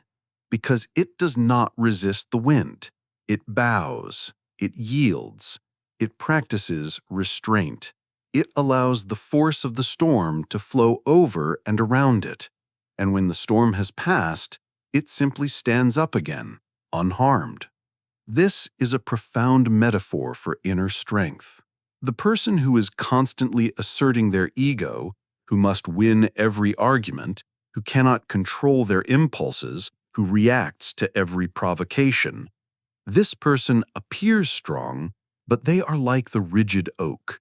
Their life is a constant, exhausting battle, and they are brittle, easily shattered by the storms of life. The person who has cultivated the strength of restraint is like the reed. They have mastered the art of the sacred pause. When they are insulted, they do not have to react immediately. They can pause, restrain their initial impulse, and choose a response from a place of wisdom rather than ego. When they are faced with a temptation that would violate their long-term goals, they have the strength to restrain that desire. They have control over their inner world. This restraint is not a sign of weakness. It is a sign of immense power. It is the difference between being a slave to your impulses and being the master of your own mind. It creates a space between a stimulus and your response. And in that space lies your freedom and your growth. It is the strength to not say the hurtful thing, even when you are angry. It is the strength to not buy the thing you don't need, even when the urge is strong. It is the strength to listen instead of interrupting. Each act of restraint is an act of power. It is you choosing to be the calm, deliberate author of your life rather than a reactive character in a chaotic play. But this life of conscious action, of restraint and purpose is demanding. In our relentlessly busy world, we are taught to keep pushing, to keep striving, to never stop. And this leads to the most common reason why seekers burn out and abandon their path. The next secret is one our society has almost completely forgotten, and its absence is destroying us. Number 34. The sacred pause, the necessity of rest in a busy life. You have learned the strength of the bent reed, the immense power that comes from self-restraint. You are no longer a slave to your impulses. You are the master of your responses. You are navigating the river of life with intention and skill. But there is a silent enemy that stalks even the most disciplined seeker. It is the cult of perpetual busyness. We live in a world that glorifies exhaustion. We wear our lack of sleep like a badge of honor. We see rest as a luxury, as a sign of laziness, as something to be indulged in only after all the work is done, which of course it never is. The 34th secret is a direct rebellion against this toxic cultural narrative. It is the wisdom of the sacred pause. It is the non-negotiable, biological, and spiritual necessity of rest in a busy life. We have a profound misunderstanding of the nature of growth. We think that growth only happens when we are active, when we are working, striving, pushing. But this is only half of the equation, and it's not even the most important half. Consider the process of building muscle. The muscle does not grow when you are lifting the weight. The act of lifting the weight creates microscopic tears in the muscle fiber. The actual growth, the healing and strengthening, happens later, when you are resting, when you are sleeping. Without the rest, the lifting is just damage. It is exactly the same with our minds, our creativity, and our souls. The time you spend working, learning, creating, facing challenges is the time you are creating the tears. But the integration of that learning, the aha moments of creative insight, the emotional and spiritual healing, all of that happens in the pauses. It happens when you are on a quiet walk in nature. It happens in the shower. It happens when you are sleeping soundly. It happens when you give your conscious, striving mind a break and allow the deeper, subconscious parts of you to do their work. Rest is not the opposite of work. It is the essential partner of work. A life without rest is a life of diminishing returns. You become less creative, less patient, more prone to mistakes, and more likely to burn out completely. The sacred pause is not just about getting enough sleep. It is about intentionally weaving moments of stillness and non-doing into the fabric of your day. It is the practice of digital Sabbaths, where you unplug from the relentless stream of information. It is the practice of spending time in nature, which has been scientifically shown to restore our cognitive resources. It is the practice of doing nothing at all, of simply sitting and allowing your mind to wander without a goal. This is not laziness. It is a strategic and intelligent act of self-preservation and performance enhancement. It is how you ensure that you can continue to walk the seeker's path for a lifetime, not just for a few frantic, burnt-out years.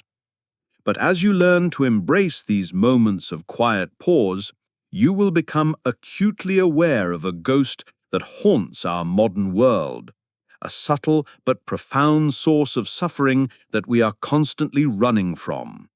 And learning to face this ghost is the next critical step in forging an unshakable core.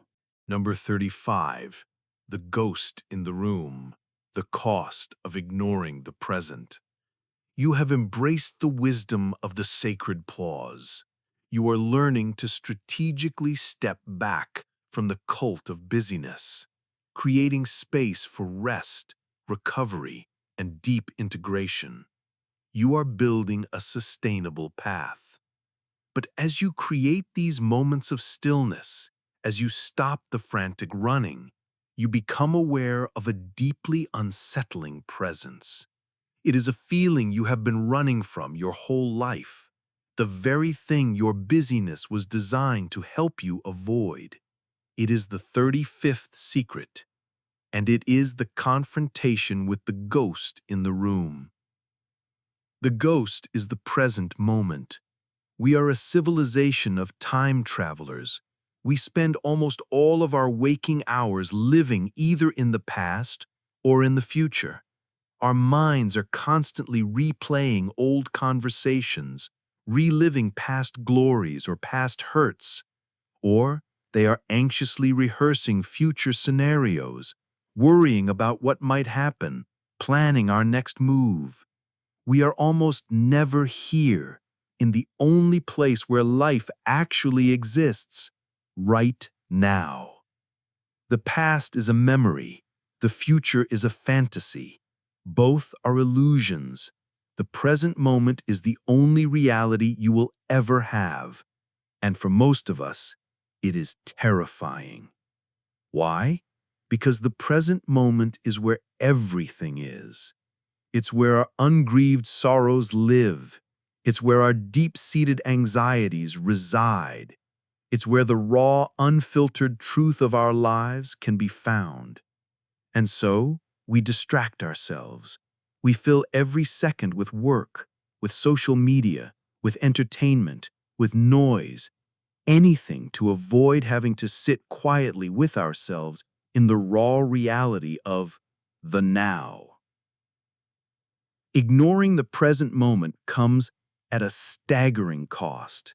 It is the root of most of our anxiety, which is almost always a fear of something that is not actually happening right now. It is the source of our deepest regrets, which are attachments to a past that no longer exists. It robs us of life's greatest joys, which can only be experienced in the present. You cannot savor the taste of your food if you are thinking about your work emails. You cannot truly connect with a loved one if you are mentally replaying an old argument. You are a ghost in your own life. Your body is here, but your mind is somewhere else entirely.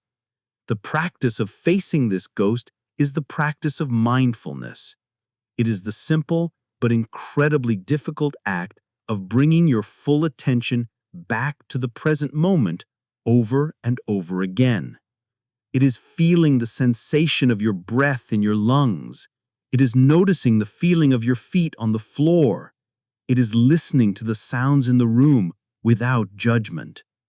It is about anchoring yourself in the reality of the now. Each time you do this, you weaken the power of the ghost. You learn that you can, in fact, tolerate the reality of the present moment. You discover that it is not as scary as you thought. You find a deep and abiding peace that is not dependent on your circumstances, but on your ability to simply be where you are. But to live in this present moment effectively, you need a reliable navigation system. When faced with a choice, right here, right now, how do you decide what to do? You cannot rely on a rigid set of outdated rules. You need something more flexible, more personal, more alive. Number 36. The inner compass. Why principles matter more than rules. You are learning to face the ghost in the room, to anchor your awareness in the only reality that truly exists, the present moment. You are here, now. But being present is not enough. The present moment is constantly asking you to make a choice. What should you do? How should you act? How do you navigate the infinite complexities of life right now without a map? Our society tries to solve this problem with rules. We are given sets of external rules from our parents, our religions, our legal systems, our employers. Do this, don't do that. Rules can be useful for creating social order, but for the seeker on a path to wisdom, they are a dangerously inadequate guide. The 36th secret is the discovery of your inner compass. It is the realization that principles matter infinitely more than rules. What is the difference? Rules are external and rigid. They tell you what to think. They are designed for specific situations and often fail when faced with the nuance and complexity of real life. A rule says, never lie. But what if you are lying to a Nazi soldier to protect the innocent family hiding in your attic? A strict adherence to the rule would lead to a moral catastrophe. Principles, on the other hand, are internal and flexible. They do not tell you what to think, they tell you how to think. A principle is a fundamental, deeply held truth that you use as a guide for your reasoning. The principle behind the rule "never lie" might be act with compassion and seek to reduce harm. In the case of the Nazi soldier, this principle gives you a clear guide. Lying is the most compassionate and harm-reducing action you can take. Principles are your inner compass. Rules are a brittle, second-hand map. When you are lost in the woods, a map is useless if the terrain has changed, or if you are in a place the mapmaker never anticipated. But a compass always works. It always points north. You can use it to navigate any terrain, no matter how unfamiliar. Living by principles requires far more from you than living by rules. Living by rules is easy. You just have to follow instructions. It requires no moral reasoning. Living by principles requires constant awareness, courage, and wisdom. In every situation, you must consult your inner compass and ask, what would be the most honest action right now? What would be the most courageous? What would be the most compassionate? What would be the most just? It is the difference between being a child who follows orders and being a sovereign adult who is the author of their own moral life. To define your principles is one of the most important tasks on the seeker's path. What are the 3 to 5 fundamental truths that will guide your life? Write them down, memorize them, meditate on them. Let them become the very core of your being. This inner compass is what will keep you on your path, especially when you are tempted by the siren song of a comfortable and easy life, a life that promises happiness but delivers something else entirely. Number 37. The Gilded Cage. The danger of confusing comfort with happiness.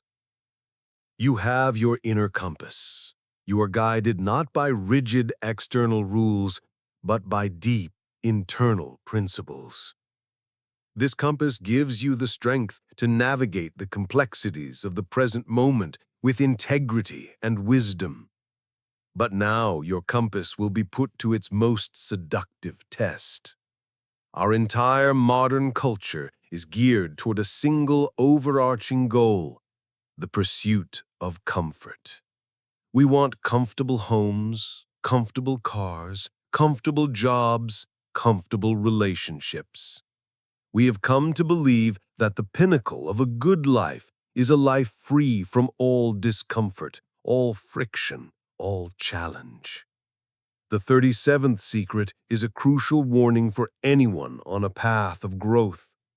It is the wisdom of the gilded cage. It is the profound and dangerous confusion of comfort with happiness. Comfort and happiness are not the same thing.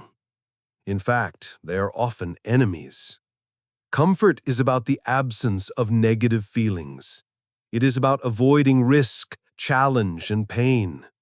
Happiness, true happiness, what we might call fulfillment or meaning, is about the presence of positive engagement. It is about growth, purpose, and overcoming meaningful challenges. And the pursuit of growth is, by its very definition, an uncomfortable process. Learning a new skill is uncomfortable. Having a difficult, honest conversation is uncomfortable. Pushing your physical limits is uncomfortable. Starting a business is uncomfortable.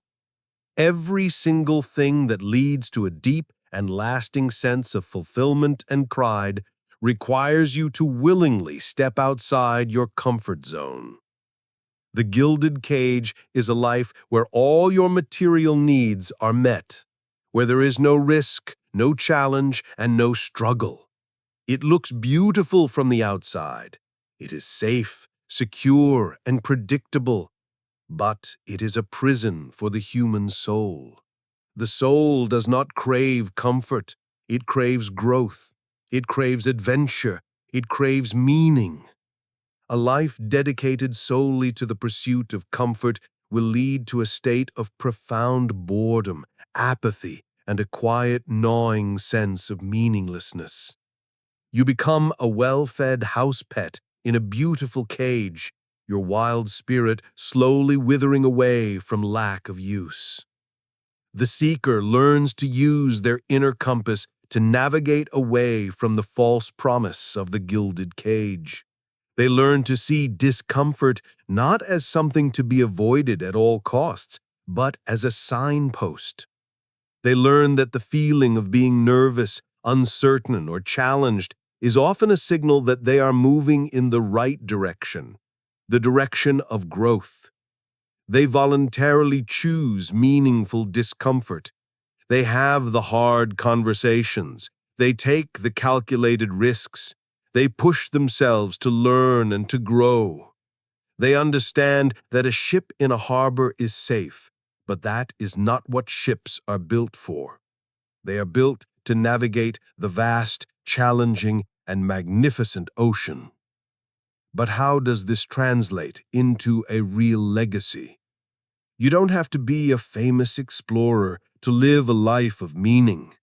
The next secret reveals that the greatest legacies are not built on grand adventures, but on the smallest, most consistent of actions.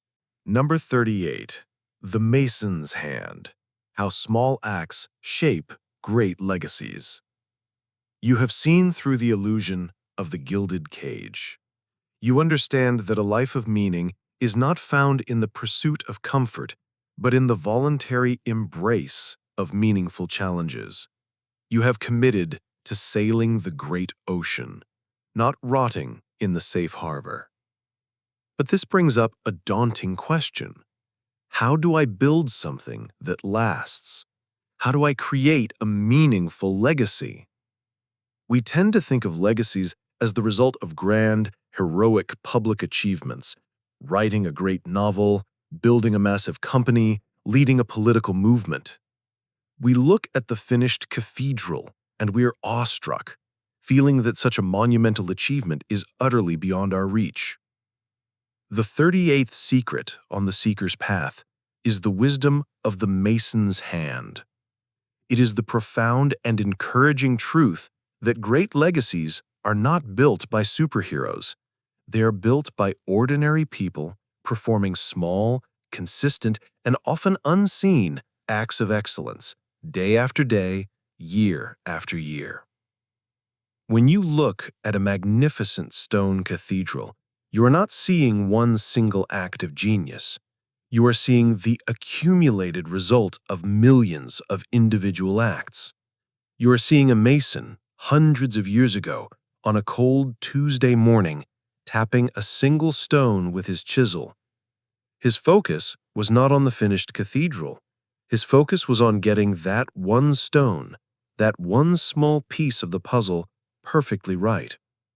He took pride in his craft, in the small, daily act of shaping that stone with integrity and care. And the next day, he did it again, and the day after that.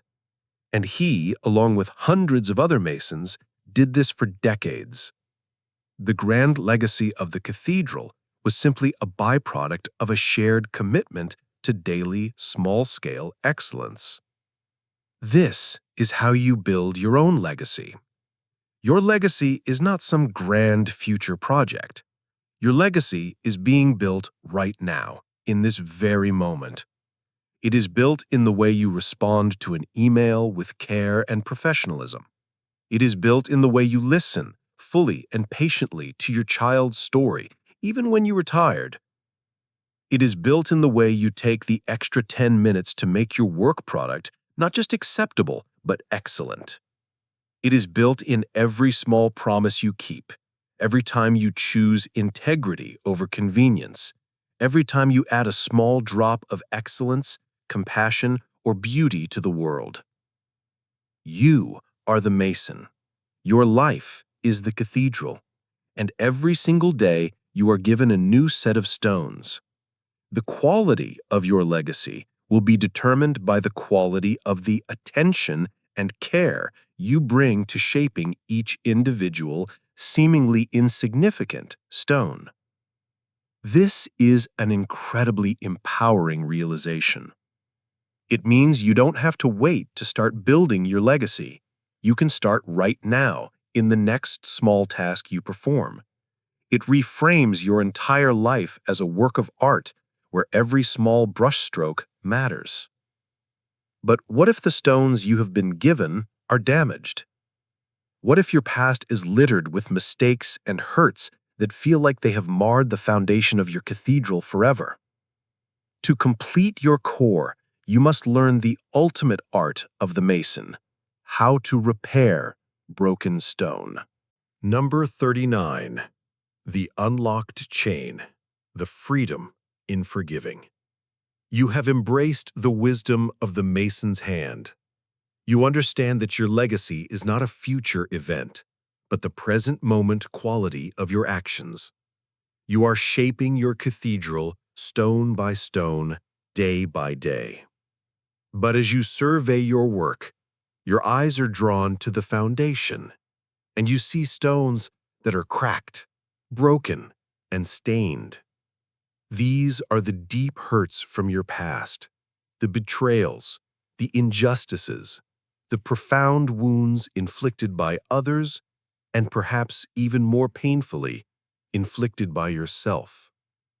They feel like permanent flaws, structural weaknesses that compromise the integrity of your entire life's work. The 39th secret is the key to mending this foundation. It is the discovery of the unlocked chain. It is the profound, counterintuitive, and ultimately selfish act of forgiving. We have a fundamental misunderstanding of forgiveness. We see it as a gift we give to the person who wronged us. We think it means condoning their behavior, letting them off the hook, or pretending that what happened didn't matter. And so we refuse to do it. We hold on to our anger and our resentment, believing that it is our weapon, our way of maintaining justice. But this is a tragic illusion. Holding on to resentment is like drinking poison and waiting for the other person to die. The chain of your anger does not bind the person who hurt you.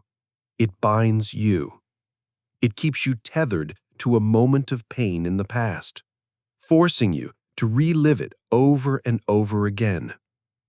It is a heavy, rusty chain that you drag with you into every new day, preventing you from ever being truly free. Forgiveness is not about the other person. They may never apologize. They may never even know they hurt you. Forgiveness is a gift you give to yourself. It is the act of taking the key, unlocking the chain from your own ankle, and walking away. It is a declaration of your own sovereignty. It is you saying, your actions in the past will no longer be allowed to determine my emotional state in the present. I am taking my power back. This process is especially critical when it comes to forgiving yourself. We are often our own harshest critics, holding ourselves to impossible standards and punishing ourselves for years over past mistakes. Self-forgiveness is the act of treating yourself with the same compassion you would offer a dear friend. It is acknowledging the mistake, learning the lesson from it, and then letting it go, allowing yourself the grace to move on. This does not erase the past. The cracks in the stone may still be visible, but forgiveness is the golden resin, the kintsugi that fills the cracks and makes the stone not just whole again, but stronger and more beautiful than it was before.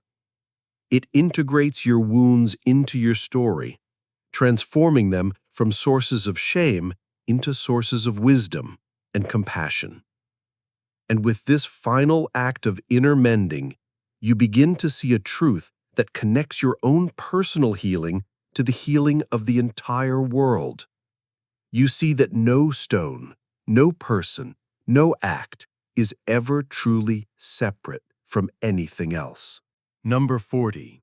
The breath of the world, the interdependence of all things. You have unlocked the chain. Through the powerful act of forgiveness, you have mended the broken stones in your foundation, transforming your deepest wounds into sources of strength and beauty. Your inner cathedral is becoming whole. And as you stand back and look at the structure you have built, this life of principle, presence, and purpose, you begin to see that it is not, and never was, a separate, isolated building. You are now ready for the 40th secret, the capstone of your journey into your unshakable core. It is the wisdom of the breath of the world. It is the direct, experiential understanding of the interdependence of all things. We are raised in a culture that worships the individual. The myth of the self-made man, the lone genius, the rugged individualist. It is the bedrock of our storytelling. We see ourselves as separate, self-contained units, competing and cooperating in a world of other separate units. But this is a profound and limiting illusion. The truth, as understood by both modern physics and ancient spiritual traditions, is that nothing is separate. You are not in the universe. You are the universe, experiencing itself. Think of a single wave in the ocean. It has a distinct form, a temporary identity. It rises, it travels, it crashes on the shore. But is it ever separate from the ocean? No. It is and always was a manifestation of the ocean itself. Its very existence is dependent on the whole. So it is with us. You are a wave on the ocean of humanity, on the ocean of life, on the ocean of the cosmos. Your breath connects you to the atmosphere, which is shared by every other living being. The food you eat connects you to the sun, the soil, the rain, and the vast chain of life that brought it to your table. The ideas you think are not your own. They are ripples from the vast, shared ocean of human consciousness, built on the thoughts of countless others who came before you. Your joy is not just your joy. It sends a ripple of light into the collective. Your suffering is not just your suffering. It is a part of the shared pain of the world. Understanding this interdependence changes everything. It dissolves the illusion of the lonely, separate self. It is the ultimate antidote to ego. How can you be arrogant when you realize that every talent you have is a gift from the universe, built on the work of others? How can you hate another person when you realize that you are fundamentally connected to them, that you are both expressions of the same underlying whole? This is not just an intellectual concept. It is a felt reality. It is the feeling of awe you get when you look up at a starry night. It is the feeling of deep connection you experience in a moment of true empathy. It is the realization that acting with compassion, kindness, and integrity is not just a moral choice. It is the most intelligent and harmonious way to live, because you are only ever helping yourself. You are tending to the part of the cosmic web that you are. And with this profound understanding of your place in the great interconnected whole, you are now ready to enter the final stage of the seeker's journey, not to acquire more wisdom, but to learn how to live it, to share it, and to embody it for the rest of your days. Number 41. The drumbeat of progress. The quiet strength of consistency. You have felt the breath of the world. You have moved beyond the illusion of the separate self and now understand your profound connection to the vast, interdependent web of all existence. Your core is forged. Your perspective is wide. You are ready for the final act of our journey, the lifelong path. This is no longer about acquiring new secret knowledge. It is about the much harder, much quieter work of embodying the wisdom you have already gained, day after day, for the rest of your life. And the engine that will drive this lifelong journey is not passion, not motivation, not genius. It is the 41st secret, a force so humble it is often overlooked, yet so powerful it can carve mountains. It is the wisdom of the drumbeat of progress. It is the quiet, unglamorous, and unstoppable strength of consistency. We live in a culture that is obsessed with the highlight reel. We celebrate the explosive startup launch, the overnight best-selling author, the athlete who shatters a world record. We see the dramatic public result, and we mistakenly believe that success is an event. We believe it is born of a momentary flash of brilliance or a heroic all-out effort, but this is a lie. That is not how greatness is built. That is not how a meaningful life is sustained. The dramatic event is merely the final visible manifestation of a process that has been happening quietly, in the dark, for years. That process is consistency. It is the silent, steady drumbeat of small, intelligent efforts repeated day in and day out, with no fanfare, no audience, and often with no immediate sign of progress. It is the writer who shows up to the blank page every single morning, even when they feel uninspired, and writes just 500 words. It is the musician who practices their scales every single day, long after the passion has faded, treating it not as an emotional act, but as a professional duty. It is the partner who makes the small daily choice to be kind, to listen, to be present, even when they are tired and stressed. It is the seeker who continues their daily practice of meditation, of journaling, of mindful presence, even on the days it feels pointless. The power of consistency lies in the magic of compounding. A single day of effort is almost nothing. A week of effort is barely noticeable. A month of effort might yield a tiny result. This is the point where most people quit. They are addicted to the big, dramatic result, and they lack the patience and the faith to trust in the power of the drumbeat. But the seeker knows that the real progress, the exponential growth, happens on the other side of this plateau of latent potential. They know that small, daily deposits in the bank of their skills, their health, their relationships, and their wisdom will, over time, compound into a fortune that the inconsistent person can never hope to achieve. This is the ultimate test of your commitment. Passion is for amateurs. The professional, the master, the true seeker, they are not moved by the whims of their daily mood. They are moved by the steady, internal rhythm of their own discipline. They fall in love with the process, not just the prize.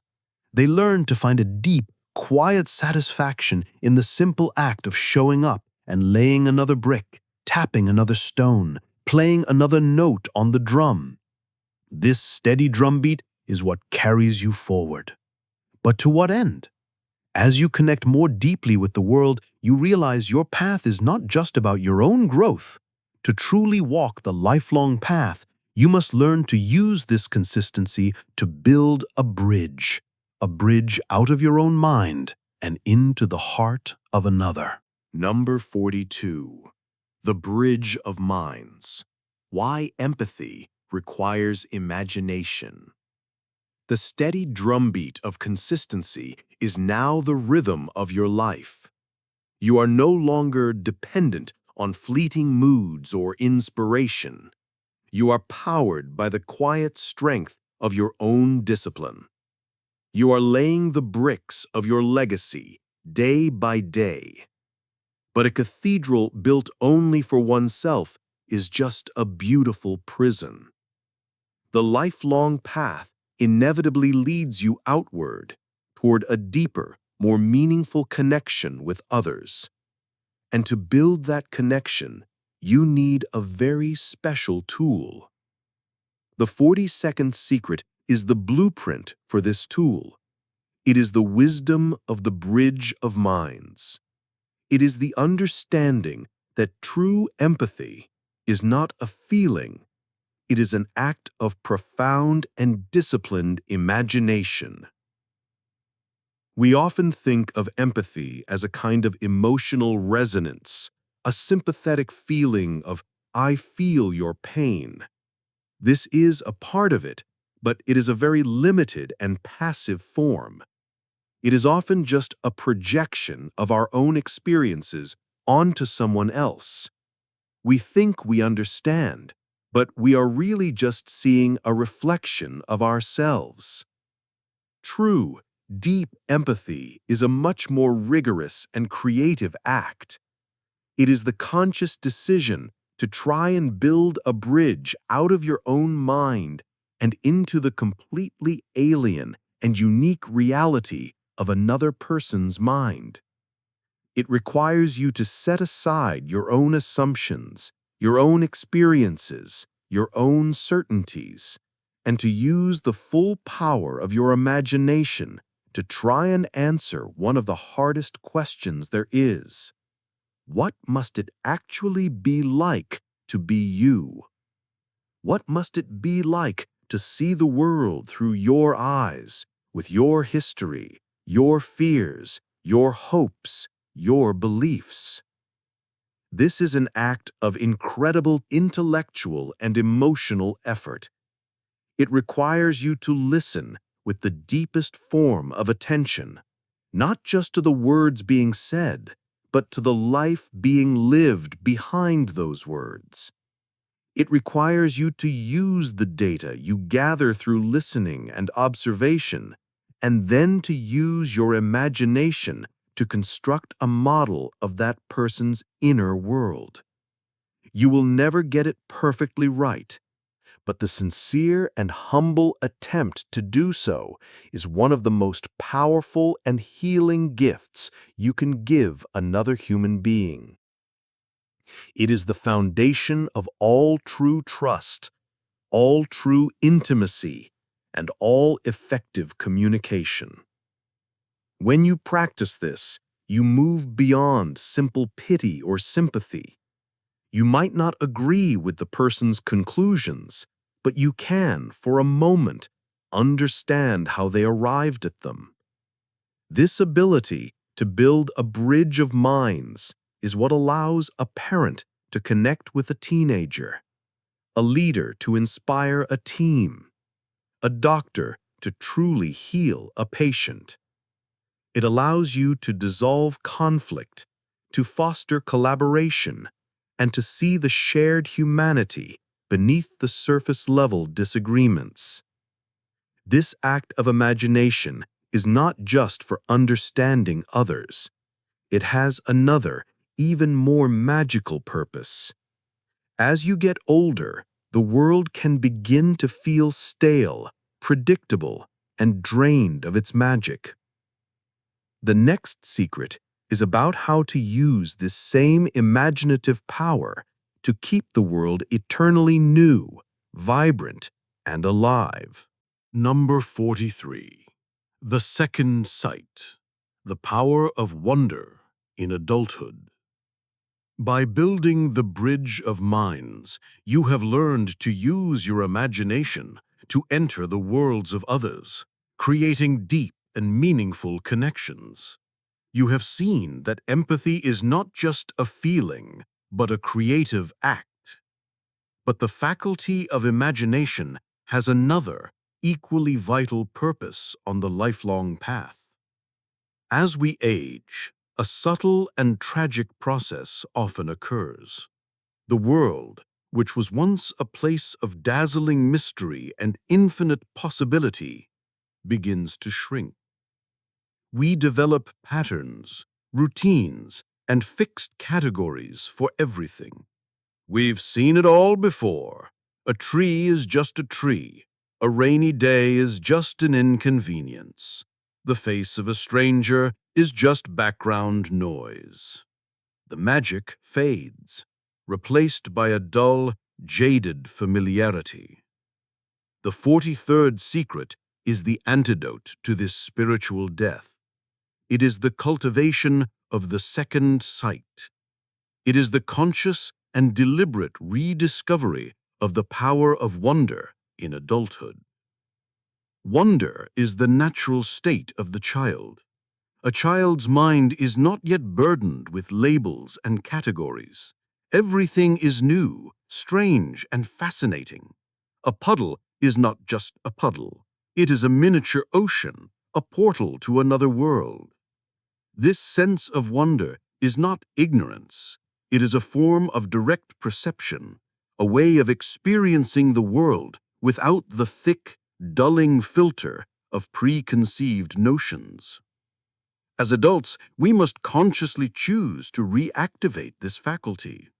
The second sight is the ability to look at the most ordinary, taken for granted aspects of your life and to see them again for the miracles they truly are.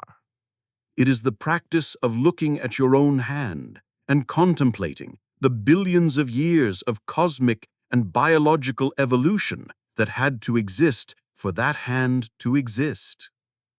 It is the practice of looking at a smartphone and feeling a sense of profound awe at the incomprehensible complexity of science, engineering, and global collaboration that makes its existence possible. It is the practice of looking into the eyes of a loved one and seeing not just the familiar person, but the entire, unique, and unrepeatable universe that resides within them. How do you cultivate this? You ask, "What if?" and "I wonder," like a child. You intentionally slow down and pay attention to the tiny details of your sensory experience, the intricate pattern on a leaf, the way light reflects off a drop of water, the complex flavor profile of a single bite of food. You expose yourself to art, to nature, to ideas that stretch the boundaries of your mind. You practice gratitude, not just for the things you have, but for the sheer mind-boggling mystery of existence itself. This is not about being childish, it is about being childlike. It is about maintaining a sense of openness, curiosity, and reverence for the world. It is what keeps your soul alive, vibrant, and engaged. It is the ultimate source of creativity and joy. It ensures that your life does not become a slow, predictable march toward the end, but remains a grand, unpredictable, and endlessly fascinating adventure. And this sense of adventure will be your greatest asset as you confront the next great challenge. The challenge of learning not just from those who agree with you, but from those who are your complete opposite. Number 44. The Other Side of the Mountain. Learning from Opposing Views. You have reawakened the second sight, the power of wonder. You are learning to see the world with fresh eyes, to find the miraculous in the mundane, keeping your soul vibrant and alive. Your journey is now filled with a sense of adventure and discovery. But every great adventurer knows that the most valuable treasures are often found in the most difficult and dangerous territories. And in the landscape of the mind, the most dangerous territory is the land held by your ideological enemies.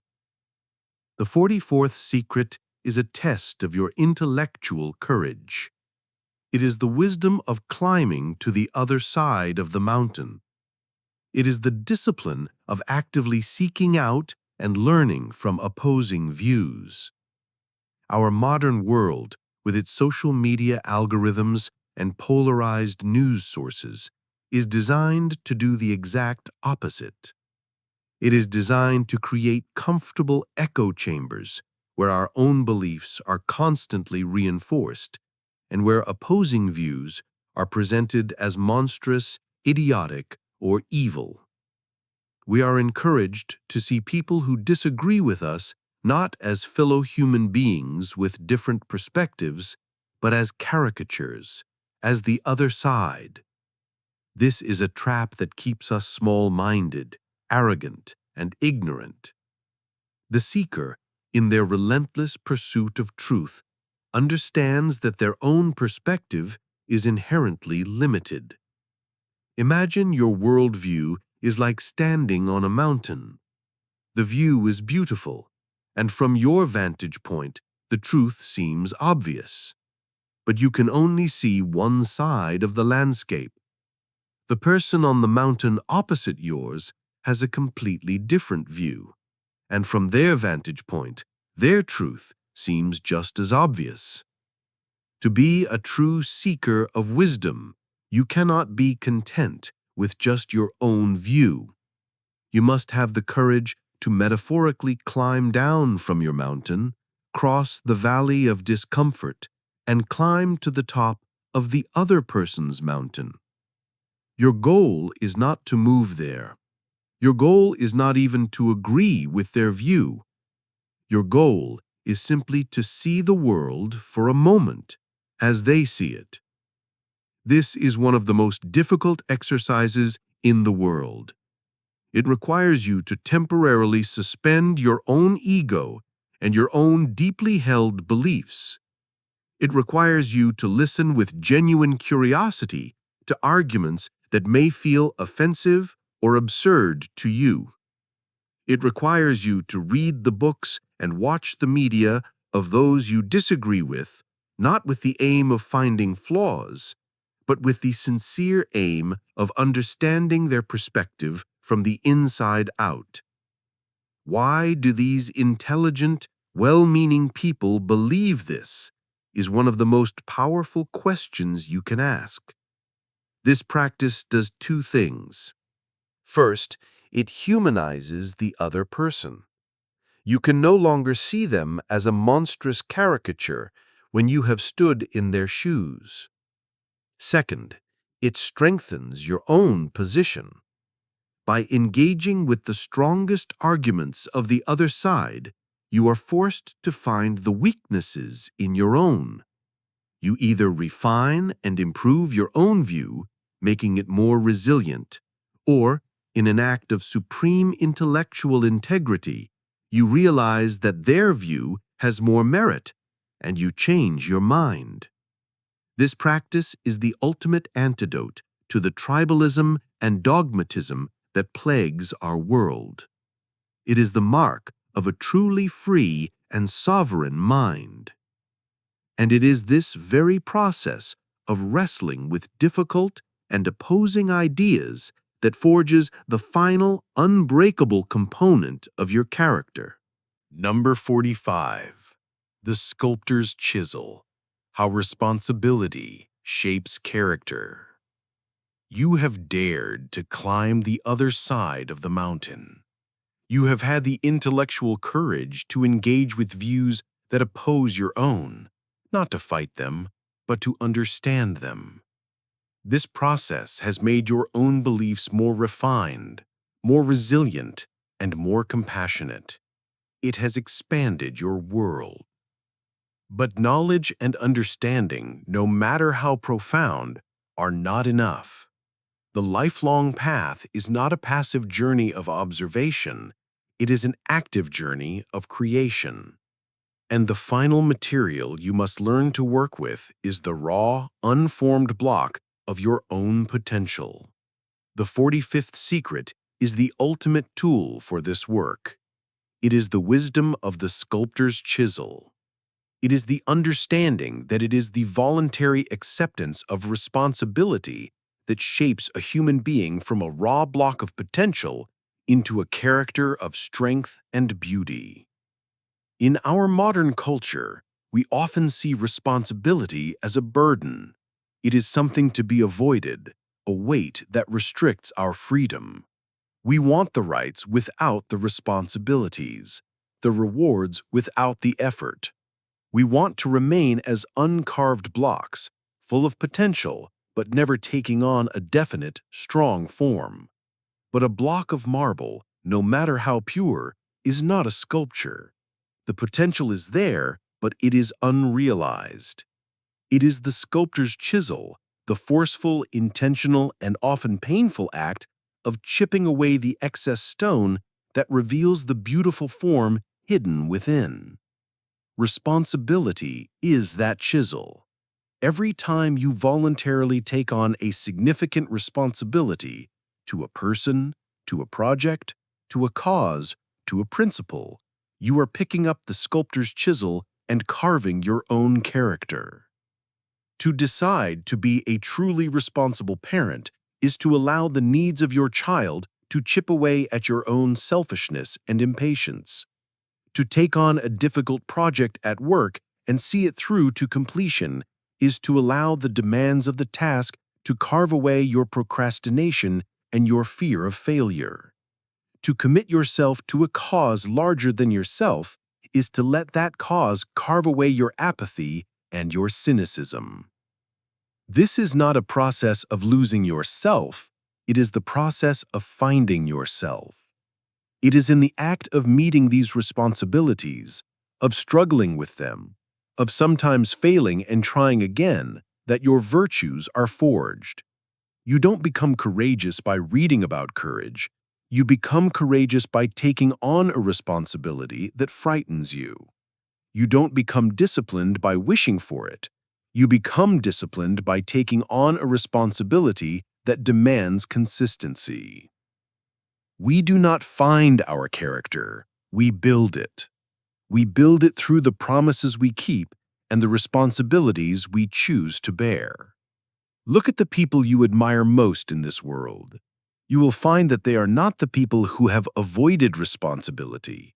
They are the people who have shouldered the heaviest loads, who have committed themselves to the greatest tasks. Their strength and their beauty are a direct result of the weight they have chosen to carry. The chisel of responsibility has carved them into something magnificent. But this noble and beautiful structure of character, carved by responsibility, rests upon a foundation that is both incredibly strong and terrifyingly fragile. And learning to protect this foundation is the next crucial task. Number 46. The crystal glass, the fragility and strength of trust. You have embraced the sculptor's chisel. You are no longer fleeing from responsibility, but are using it as the primary tool to carve your character into a work of strength and substance. You are becoming a person of deep integrity, someone who can be relied upon. And this very reliability creates the most valuable and the most fragile asset in the entire human world. The 46th secret is a meditation on this asset. It is the wisdom of the crystal glass.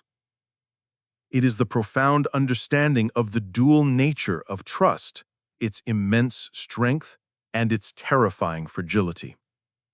Trust is the invisible thread that holds the entire fabric of society together. It is the bedrock of all meaningful relationships, all successful businesses, all functioning communities. It is the quiet, unspoken assumption that allows us to be vulnerable, to cooperate, to love. When it is present, it is a medium of incredible strength. A team that has deep trust can achieve impossible things. A relationship built on trust can withstand any storm. A society with high trust is prosperous, peaceful, and resilient. In this sense, trust is like structural steel, allowing us to build magnificent and complex social structures. But in another, more personal sense, trust is like a piece of crystal glass. It can take years, even decades of consistent, responsible, and honest behavior to build. Each kept promise, each truthful statement, each act of integrity is another moment of careful polishing, making the glass clearer and more beautiful. But it can be shattered in a single careless moment. A single lie, a single betrayal, a single act of gross negligence can instantly shatter a lifetime of accumulated trust. And once shattered, the crystal glass can never be made perfectly whole again. You can try to glue the pieces back together, but the cracks will always be visible. The memory of the shattering will always remain. The seeker, understanding this dual nature, treats trust as their most precious possession. They guard their own trustworthiness with the ferocity of a dragon guarding its hoard. They understand that their reputation for integrity is worth more than any amount of money, power, or status. They are slow to give their own trust, extending it carefully and observing people's actions over time, not just their words. But once they give it fully. And most importantly, they are meticulously careful with the trust that others place in them. They see it as a sacred and fragile gift, a crystal glass that has been placed in their care. They know that to be considered a trustworthy person is the highest honor one can achieve in the social world. It is the ultimate testament to one's character. But what happens when things come to an end? A project, a relationship, a life itself. So much of our focus is on how to begin things well, but the lifelong path demands that we also master the art of bringing things to a close. And this next secret is one that is almost entirely neglected in our culture. Number 47. The final chapter. The importance of ending well. You have become a guardian of the crystal glass. You understand that trust is the most valuable and fragile asset in your life, and you cultivate your own trustworthiness as your most sacred duty. You have built a life of integrity and connection. But all things in this interconnected, impermanent world eventually come to an end. A job ends, a project concludes, a friendship fades, a relationship dissolves, a life reaches its final breath. Our culture is obsessed with beginnings and middles. We love a good origin story, and we are captivated by the drama of the journey. But we're terrible at endings. We often end things messily, abruptly, with unresolved feelings and burnt bridges. The 47th secret is one of the marks of a truly mature and wise soul. It is the wisdom of the final chapter. It is the profound importance of learning how to end things well. How you end something reveals more about your character than how you begin it. Anyone can be charming, enthusiastic, and full of promises at the beginning of a new venture. But it is in the ending, when there is often nothing left to gain, that your true integrity is tested. To end well is to bring the same level of consciousness, respect, and care to the conclusion of something as you brought to its inception. If you are leaving a job, it means resisting the temptation to slack off or to badmouth the company. It means working diligently to the last day, creating a smooth transition for your successor, and expressing genuine gratitude for the opportunity you were given. It is about leaving behind a ripple of goodwill, not a wake of resentment. In a relationship that is ending, it means resisting the powerful urge to turn the other person into a villain, to rewrite the history of your time together to justify your own pain. It means trying, as difficult as it may be, to end with grace and compassion, to honor the good that was once there, and to take responsibility for your part in its conclusion. It is about providing a clean, respectful, and honest ending, a conscious uncoupling that minimizes collateral damage. Why is this so important? Because the way you end one chapter of your life becomes the narrative foundation for the next. If you end things with bitterness and blame, you drag that toxic energy with you, poisoning your future. If you end things with grace and integrity, you are free to begin the next chapter with a clean slate, a clear conscience, and the quiet self-respect that comes from knowing you handled a difficult situation with honor. The final chapter is not just an ending, it is a beginning in disguise. It is your last chance to define the meaning of that experience and to set the tone for whatever comes next. But as we consider the end of things, we must also consider the end goal of all this striving. What is the ultimate feeling we are chasing? We often use the words pleasure and joy interchangeably, but the next secret reveals they are from two completely different universes. Number 48. The feast and the warmth. Why joy is different from pleasure. You are learning to master the final chapter, to end the phases of your life with the same integrity and consciousness with which you begin them. You are building a life of profound meaning and honor. But what is the ultimate emotional texture of such a life? What is the feeling you are cultivating through all this effort? Our society points us overwhelmingly in one direction, the pursuit of pleasure. And here lies one of the most crucial distinctions on the lifelong path. The 48th secret is the wisdom of the feast and the warmth. It is the life-altering difference between pleasure and joy. Pleasure is of the body. It is a response to an external stimulus. It is the taste of a delicious meal, the thrill of a roller coaster, the sensation of a massage. Pleasure is wonderful. It is a vital part of a rich human experience. But it has several key characteristics. It is temporary. It fades quickly once the stimulus is removed. It is based on taking, on consuming something from the outside world. And it is subject to the law of diminishing returns. The 10th bite of cake is never as good as the first. If your life is solely dedicated to the pursuit of pleasure, you will find yourself on a hedonic treadmill, needing ever greater thrills and more intense stimuli just to feel the same level of satisfaction. It is a hungry ghost that can never be filled. Joy, on the other hand, is of the soul. It is not a response to an external stimulus. It is a state of being that radiates from within. Joy is not about taking. It is about giving. It is not about consuming. It is about connecting. The image is this. Pleasure is a great feast.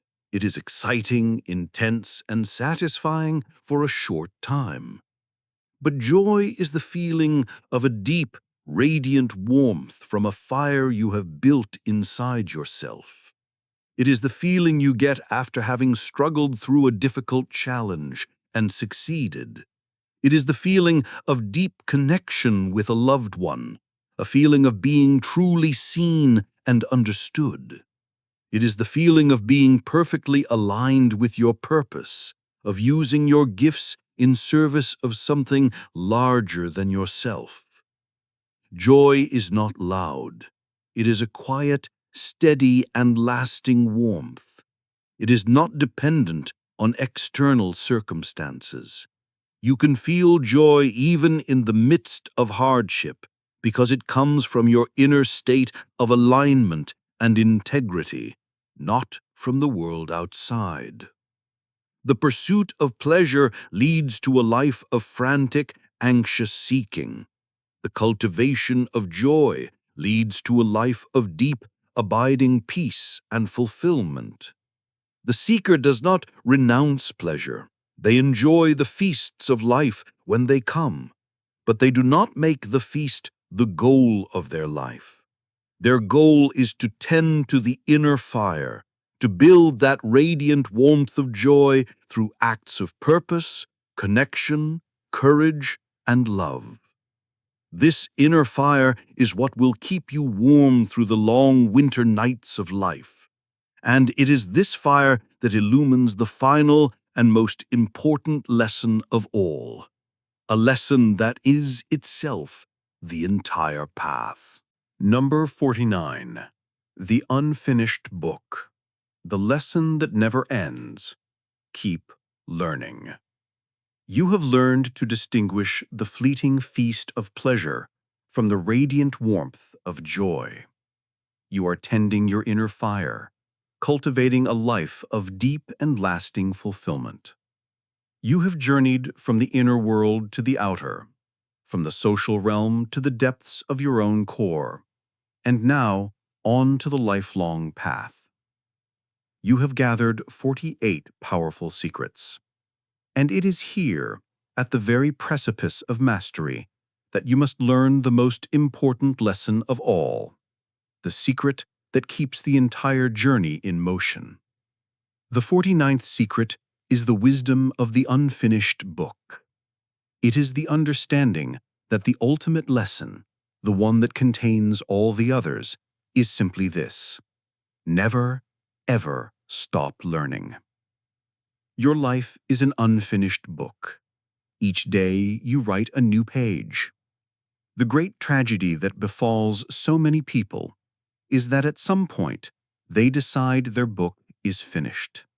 They graduate from school, they achieve a certain level of success, they settle into a comfortable routine, and they close the cover. They stop seeking, they stop questioning, they stop growing. They become a living relic, a finished story, spending the rest of their days rereading their own past chapters. The seeker, the true lifelong learner, understands that this is a form of death. They make a sacred vow to themselves that their book will remain open until their very last breath. They commit to being an eternal student of life. This means that you never arrive at a final destination of wisdom. Wisdom is not a place you get to. It is a direction you are headed in. The path is the goal.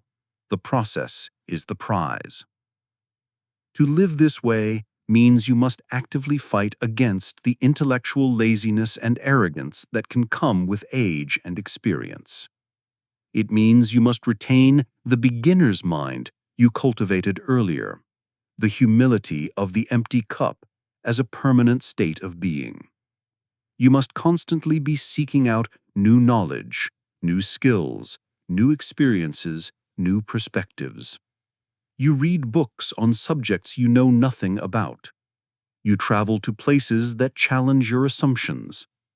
You take up a new hobby that you are terrible at, simply for the joy of learning the process itself. You engage with people younger than you, not to lecture them, but to learn from their fresh perspective on the world. This commitment to lifelong learning is the ultimate fuel for the fire of joy. It keeps your mind sharp, your spirit engaged, and your life eternally interesting. It ensures that you never become a boring, predictable character who just repeats the same old stories.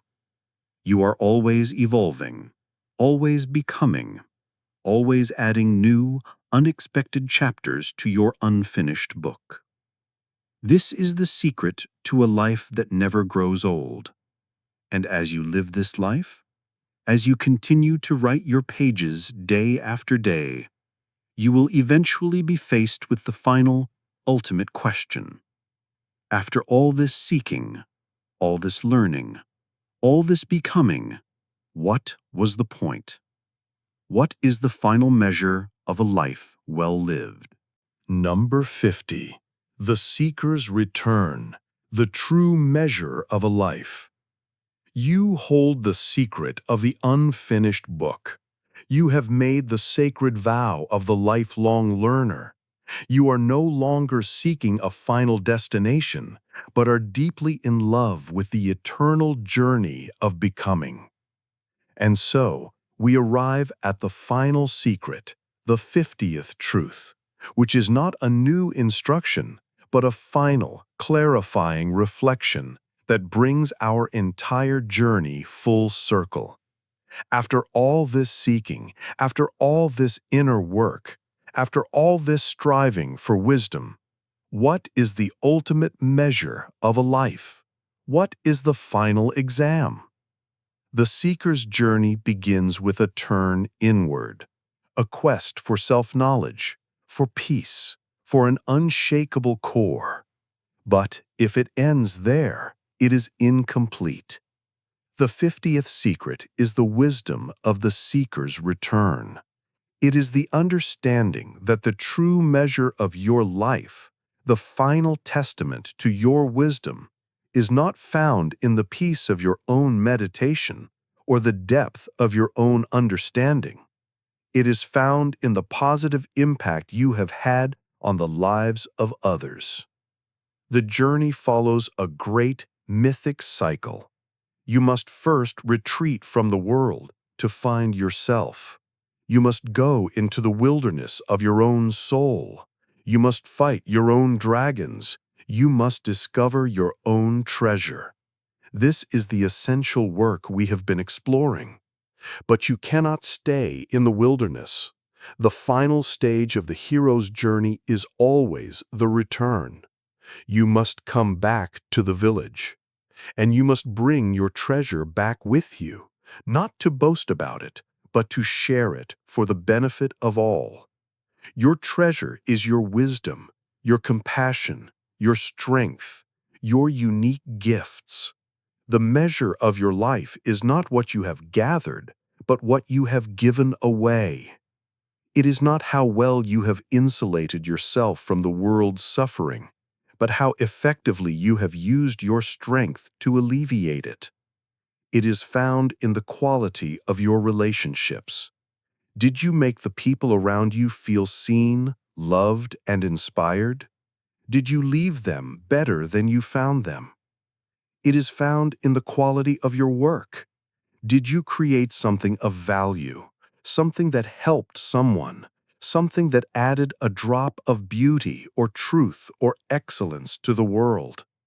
It is found in the ripples you have left behind in the cosmic web. Was the world, in some small but meaningful way, a better place because you were in it? This is the final beautiful paradox. The ultimate purpose of all your self-development is to be able to forget yourself, to become so whole, so secure, so full of inner joy that you no longer need to think about your own happiness, and you can turn your full attention to the happiness and well-being of others. The measure of a life is not how much you have learned, but how much you have loved. It is not about reaching the top of the mountain, but about helping as many people as possible make the climb. So now, the journey is yours. The book is open. The path is clear. Go, then write a beautiful story.